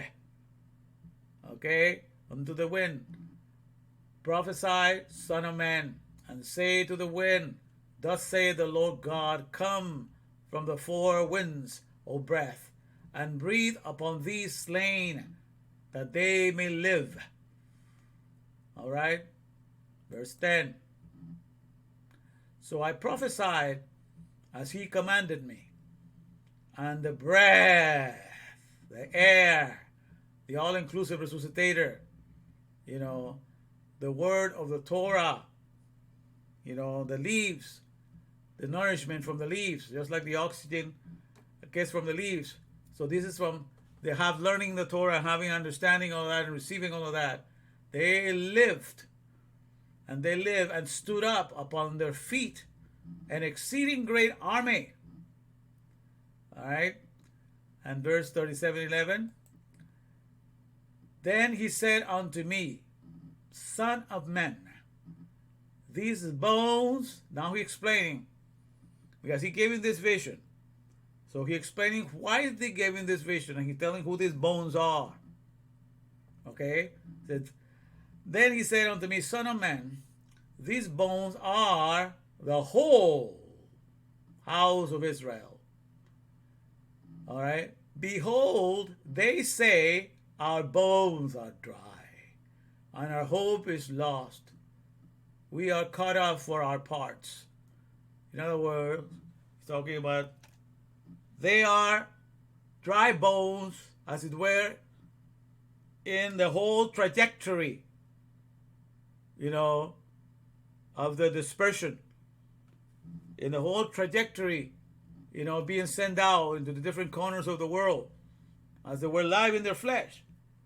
Yet they are dry bones, because they are as good as dead, and that's how they talk about themselves. So this is the whole people as they were going, through the whole diaspora, as they were being dispersed into all the nations, and some were sold as slaves here, some were put into this mishap, and all these things that happened to them. They were torn apart and all that. So they had lost hope that they were going to ever be any good, because some of them lost hope that way. And so God was addressing the whole nation of Israel through his whole journey through the diaspora, and he looks at them as dry bones in the whole trajectory. Okay? And so it says, therefore prophesy, it says, House of Israel, behold, they say, our bones are dried and our hope is lost. We are cut off for our parts. Therefore prophesy and say unto them, thus saith the Lord God, behold, O my people, I will open, now here we go, I will open your graves and cause you to come up out of your graves and bring you into the land of Israel. Now this is very important, because I'm about to explain what these graves are in the eyes of God, what God considers a grave, because everything is to give meaning and functionality to words, and that's what God wants you to learn very carefully today. So therefore prophesy and say unto them, thus saith the Lord God, behold, O my people. Okay, so now here when God is telling to prophesy, it's not prophesying to the bones anymore. Okay, this whole thing of the bones are already taken care of. Now it's prophesying to the people that are alive back then and there, and are complaining like that again at that moment. They are in graves. All right, so how can they be alive and be in graves? Okay, now he's talking to the people. It's not going to go prophesy to the bones anymore. It says, now he's talking to this, therefore prophesy and say unto them, because he's taking, they can say unto them, this son of man, this whole is the house of Israel. Now go prophesy to them. Behold, all my people, I will open your graves and cause you to come up out of your graves and bring you into the land of Israel. And what is the land of Israel? The land of Israel is the Aleph Beth, the fatherland, the alphabet, Eon, that we're going to line up with the Torah, and then we're going to be able to be princes with God. So the land of the prince with God, because Israel means prince with God, or the leader with God, the land of the prince with God is the fatherland. The land of Jacob, like we've been learning today. Jacob is asking, Cuba, who represents Jacob, is asking, where is the fatherland? Where is my life? Where is the fatherland life? And that's the topic of the whole subject today, that we're looking for the fatherland life. Okay? And so it says, and now we'll bring you into the land of Israel. Because once you have the alphabet, then that's what you're going to bring into the land of Israel. Then the land of Israel is not going to be just the dust, because the dust cannot talk to you. The Torah talks to you, and you project the knowledge onto the land. Not the knowledge cannot, the dust cannot feed you with knowledge. You project the knowledge onto the dust. That's how it is. The dust is just the screen, and the soul is the projector. And the Torah is the main film behind you, projecting everything. And ye shall know that I am, says, and I will bring you into the land. So here he's addressing the people, and they're alive, but they're in their graves. And I'm going to explain that in a little minute here, but let me just finish with this part. There's and the graves and bring you into the land of Israel. And the land of Israel is the Aleph Bet, my friends, that I'm talking about. Little e and my en.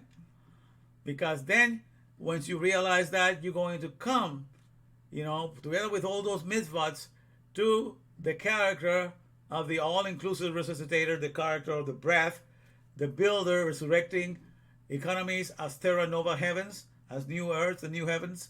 All of that is the thing. And so then you work and you're doing the tycoon, you're rectifying the employment of the Aleph Bet, you're rectifying the employment of the Torah, you're finally living all your Pesels, all your narratives that you hold there was some truth in it, because all those narratives are nothing but burial grounds. And I explained to you how that works. Let me take you to the picture of that. Because this is how does a word become a burial. Okay, now this is very key point, because here we're talking about the people were alive, because now he's starting to prophesy to them that we're alive at his time, but it's going to take you out of your graves. Okay, so where were they buried? All right, so this is give you an idea how a burial is created in this world. Burial grounds. Okay, let me give you a picture here. All right, let me see if I can get you one. See over here, you guys. All right, I think this one would do. Yeah, any of these have the. Yeah, let me do this one. All right. Okay. Here we have a whole bunch of grave jars, or grapes. Let me call it grapes, okay? Okay, let me tell you what God calls a grave. He calls the grave of something that is named after something that's supposed to function a certain way, the way he made it, but he calls himself that, but it doesn't function that the way he made it. So therefore, because he has the name of something that was supposed to function a certain way when he made it, but that does not function that way, then that name of that product or service that does not function the way the originally did, that name of that product and service is a grave. Because that's where it has the name of it, but the functionality is not there. So that's the graveyard for the functionality, for the original functionality. Now I'll proceed to show you how that works. Because the way of the world is to take the things that are here and to name their companies. For example, there's a whole company that makes the Mustang Cobra.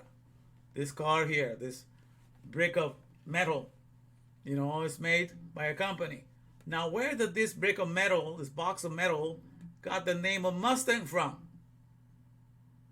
He went to that Mustang here, that original one that God had made, that is thus the FMR, so he doesn't burden mankind.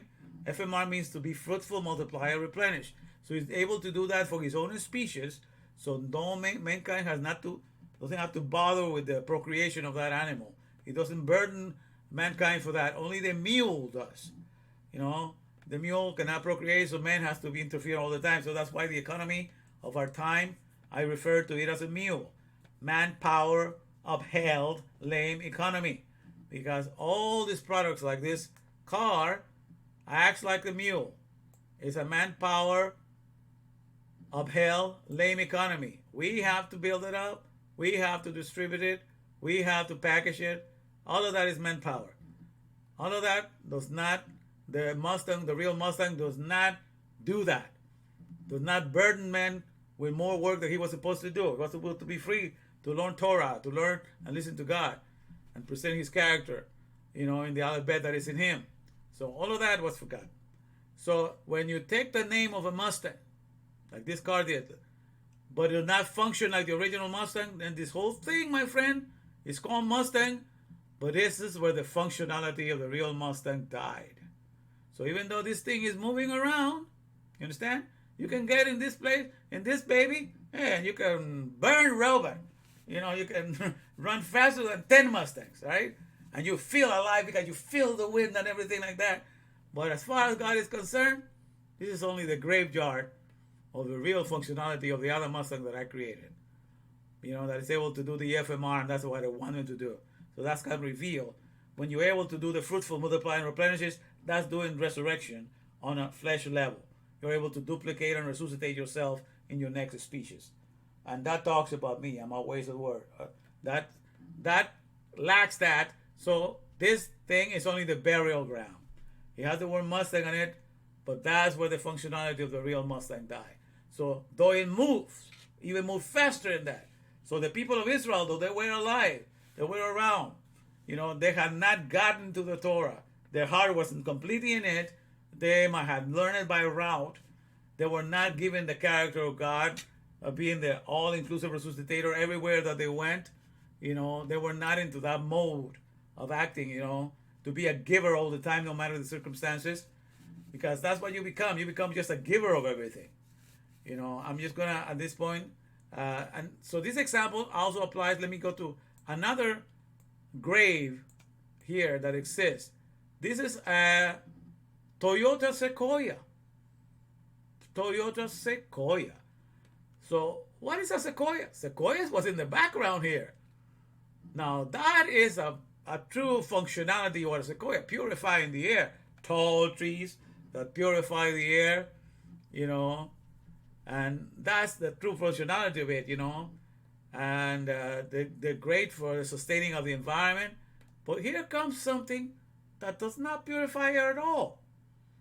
That has nothing in common with it, just the name of Sequoia.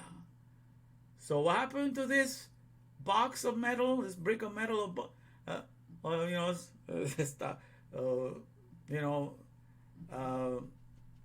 all different parts that are put together, rubber and metal? What does this become? It's just a graveyard for the functionality of the Sequoia. So here the Sequoia, fully alive, the way God created it, working 24/7. And in this Sequoia, that functionality died. So then this car, even though it can move and make you feel alive because it takes you places, it's only a mobile grave. A grave for the functionality of the Sequoia is the walking dead. Okay? It's what I call a wombi. A word that has no original functionality of the original word in it. Like a zombie, but this is a wombi. A word that is empty of its original functionality. He functions for something else. It's contrary or completely the opposite. This is an air polluter. The one in the back is an air purifier. But it takes the name of the Sequoia, so it becomes the graveyard of the functionality of the Sequoia. That's how God looks at things. Because if you take the name of something but you don't work on it, you're just good as dead. Okay? And the same with this car here. The third example. This is the Toyota Tundra. But in the background is the real Tundra. The area where not too many tree grows, but there's a lot of little critters. This is perfect for the environment. And so this Toyota Tundra is nothing like a Tundra. Nothing in common with it, just the name. So it becomes the burial ground of what a Tundra is and what a Tundra is supposed to be for. Because it doesn't do none of the original function of the Tundra. So you understand, just like in a graveyard, you go to a graveyard, a burial ground, you see all these tombs with the names of people that used to be alive. But it's just the name. And inside, it's just its functionality. It's the dust of the person, completely disabled, completely dysfunctional. And that's what the graveyard is. So a graveyard is a word. A graveyard can be also a word. So that we're taking everything here to look at it from the word. A word that has the name of something that functions, but it doesn't function as such as the original, is only a graveyard for functionalities. All right? Simple as that. Okay, so these are the things that you need to understand. And so when we get to that, my friend, so then we understand how the resurrections from Egypt, Horus, Mithras, Krishna, Dionysus, Jesus, Apollonius, all these people, a lot of them claim to have been born in December 25, because that's the year of the time of the solstice when the sun is at its brightest. So a lot of them choose to put as a narrative that that's the day of the birth, even though not necessarily so. Now, I happen to have been born in December 25, 1959. I did not change that in my birth certificate. That was my birth. But you don't see me claiming around that I'm a new God. I ain't nothing. I ain't nothing but the servant of Yehovah. I have his little ear in me that I'm taking good care of. And I'm encouraging to do likewise. To be, in good favors with your maker, because that's what he loves you to do. And forget all this Pesel. So all this thing that claimed resurrection, became only the burial grounds. So all these horrors is the burial ground of the functionality of resurrection. Because the only one that makes resuscitation and resurrection works 24/7 is the air. The all-inclusive resuscitator. That's the only one where it's functioning. And that's how our resuscitation works. Because we were made to be beings that needed to be resuscitated 24/7. That's why the air is there, to accomplish that. So if we don't get that kind of resurrection, that's fake resurrection. Okay? So that's all these people. So there are different graves. So you can think of, there are different graves for the functionality of resurrection, because it's all of this claim resurrection. Okay? And one thing I've always asked, which nobody answers, is, let's say you're Horus, Mithras, or anything, and you resuscitated, and when people were mocking you, let's say they did not believe that you were going to do it, and they even kill you because you were just saying all this bunch of lies. If you're going to really prove resurrection, that you rose from the dead, and you are immortal now, you're never going to die, hey, the moment you rise from the dead, you're going to go, hey, here am I, motherfuckers, here am I. So, sorry for the lingo, but that's exactly how I think. I don't filter my words sometimes. So here am I, You say I was not going to do this? Well, here am I. And I told you, I'm showing up. And now, since I'm immortal, I'm going to kick your ass. I'm going to kick everybody out of their place. And I'm going to rule. How come in none of these Pesels, none of them ever did that? Horus never did that. Mithras never did that. Christian never did that. Dionysius never did that. Apollonius, Jesus never did that. How come they never do that? Because that's the best way to prove that you're immortal. Hey, you have that capacity? Gonna go share with your friends. All of those that believe in me, all of you guys are going to be immortal now. If you're a real Moshiach, a real Mashiach, or, Messias, whatever, that's what you should be able to do. If that's the kind of Messiah. But the Jewish people were not expecting that kind of Messiah. They're only expecting the one that will hold the Torah to be king above all. That's all the job of the Messiah. It's not to make attention to yourself. It's not to make a God of himself. It's just to be the most faithful servant to the Torah. Because the Torah is the king above all. And that's just to emphasize that and to bring people that awareness. Okay? None of that to making himself be important or all that. So that's why the narrative of the New Testament is nothing but the dream of Esau. Nothing but the dream of the Edomites. That everything for the fringe benefits of the flesh, and as long as you offer me that, you're willing to lay your blood on the line for that, I accept that. I sign up to serve you. Just like Esau did for the care of his own physical body. That's what makes you an Edomite. All right? And so you understand? So these are burial grounds. All right? So you can be alive. And you can have the word of something, You can call the name, from Judah, and from the tribe of Judah, and from Solomon, all of these things. But you have not delved into the scripture. You don't consider the Torah as the only life there is for everything. For everything. It's literally the DNA, the manifestation of the mindset of God upon earth. It's for us to, connect us with his mindfulness in the here and now. To enjoy all that he is in the here and now. And to have nothing else occupy our mind but him and him alone. All right, so that's the thing that we're looking at. So, you understand? So this is what is coming down, my friends. Because once God shows these things, they no denying it. How things work out. So this is interesting because this chapter, I read it the other day this week. And I told you that Ezekiel, so this whole idea where the whole thing of the resurrection, and the thing is, resurrection is for the building, for the knowledge to resurrect, the knowledge that wasn't here before to come back to life. It's for the knowledge that needs to be, for example, I have explained to my group also, like if I were to find the papyrus scrolls that tell you exactly how the pyramids were built, what technology they used, if there was any levitation apparatus or devices, and how to make them. If I were to discover all the papyrus instructions on how they made the pyramids, and I were to come to you, to a bunch of engineers and architects, and say, I have the writings, my friends, I have the papyrus scrolls for that. What would you rather have? The knowledge that I have here in this papyrus, or for me to just snap my fingers and make a brand new pyramid appear? what do you think the engineers and architects are going to go for? They're going to go for the papyrus.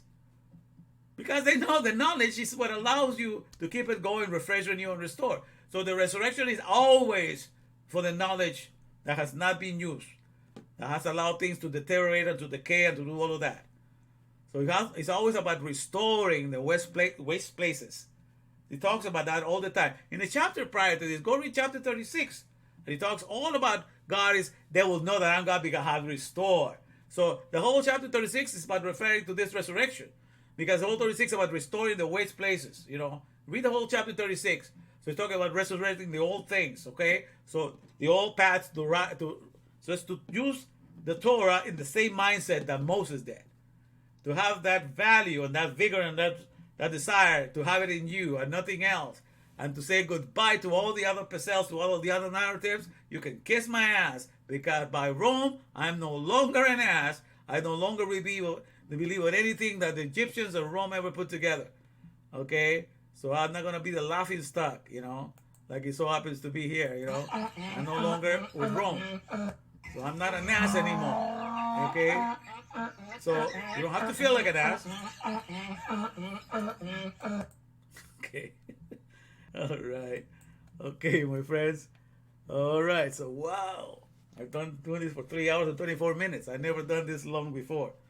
But it's worth it.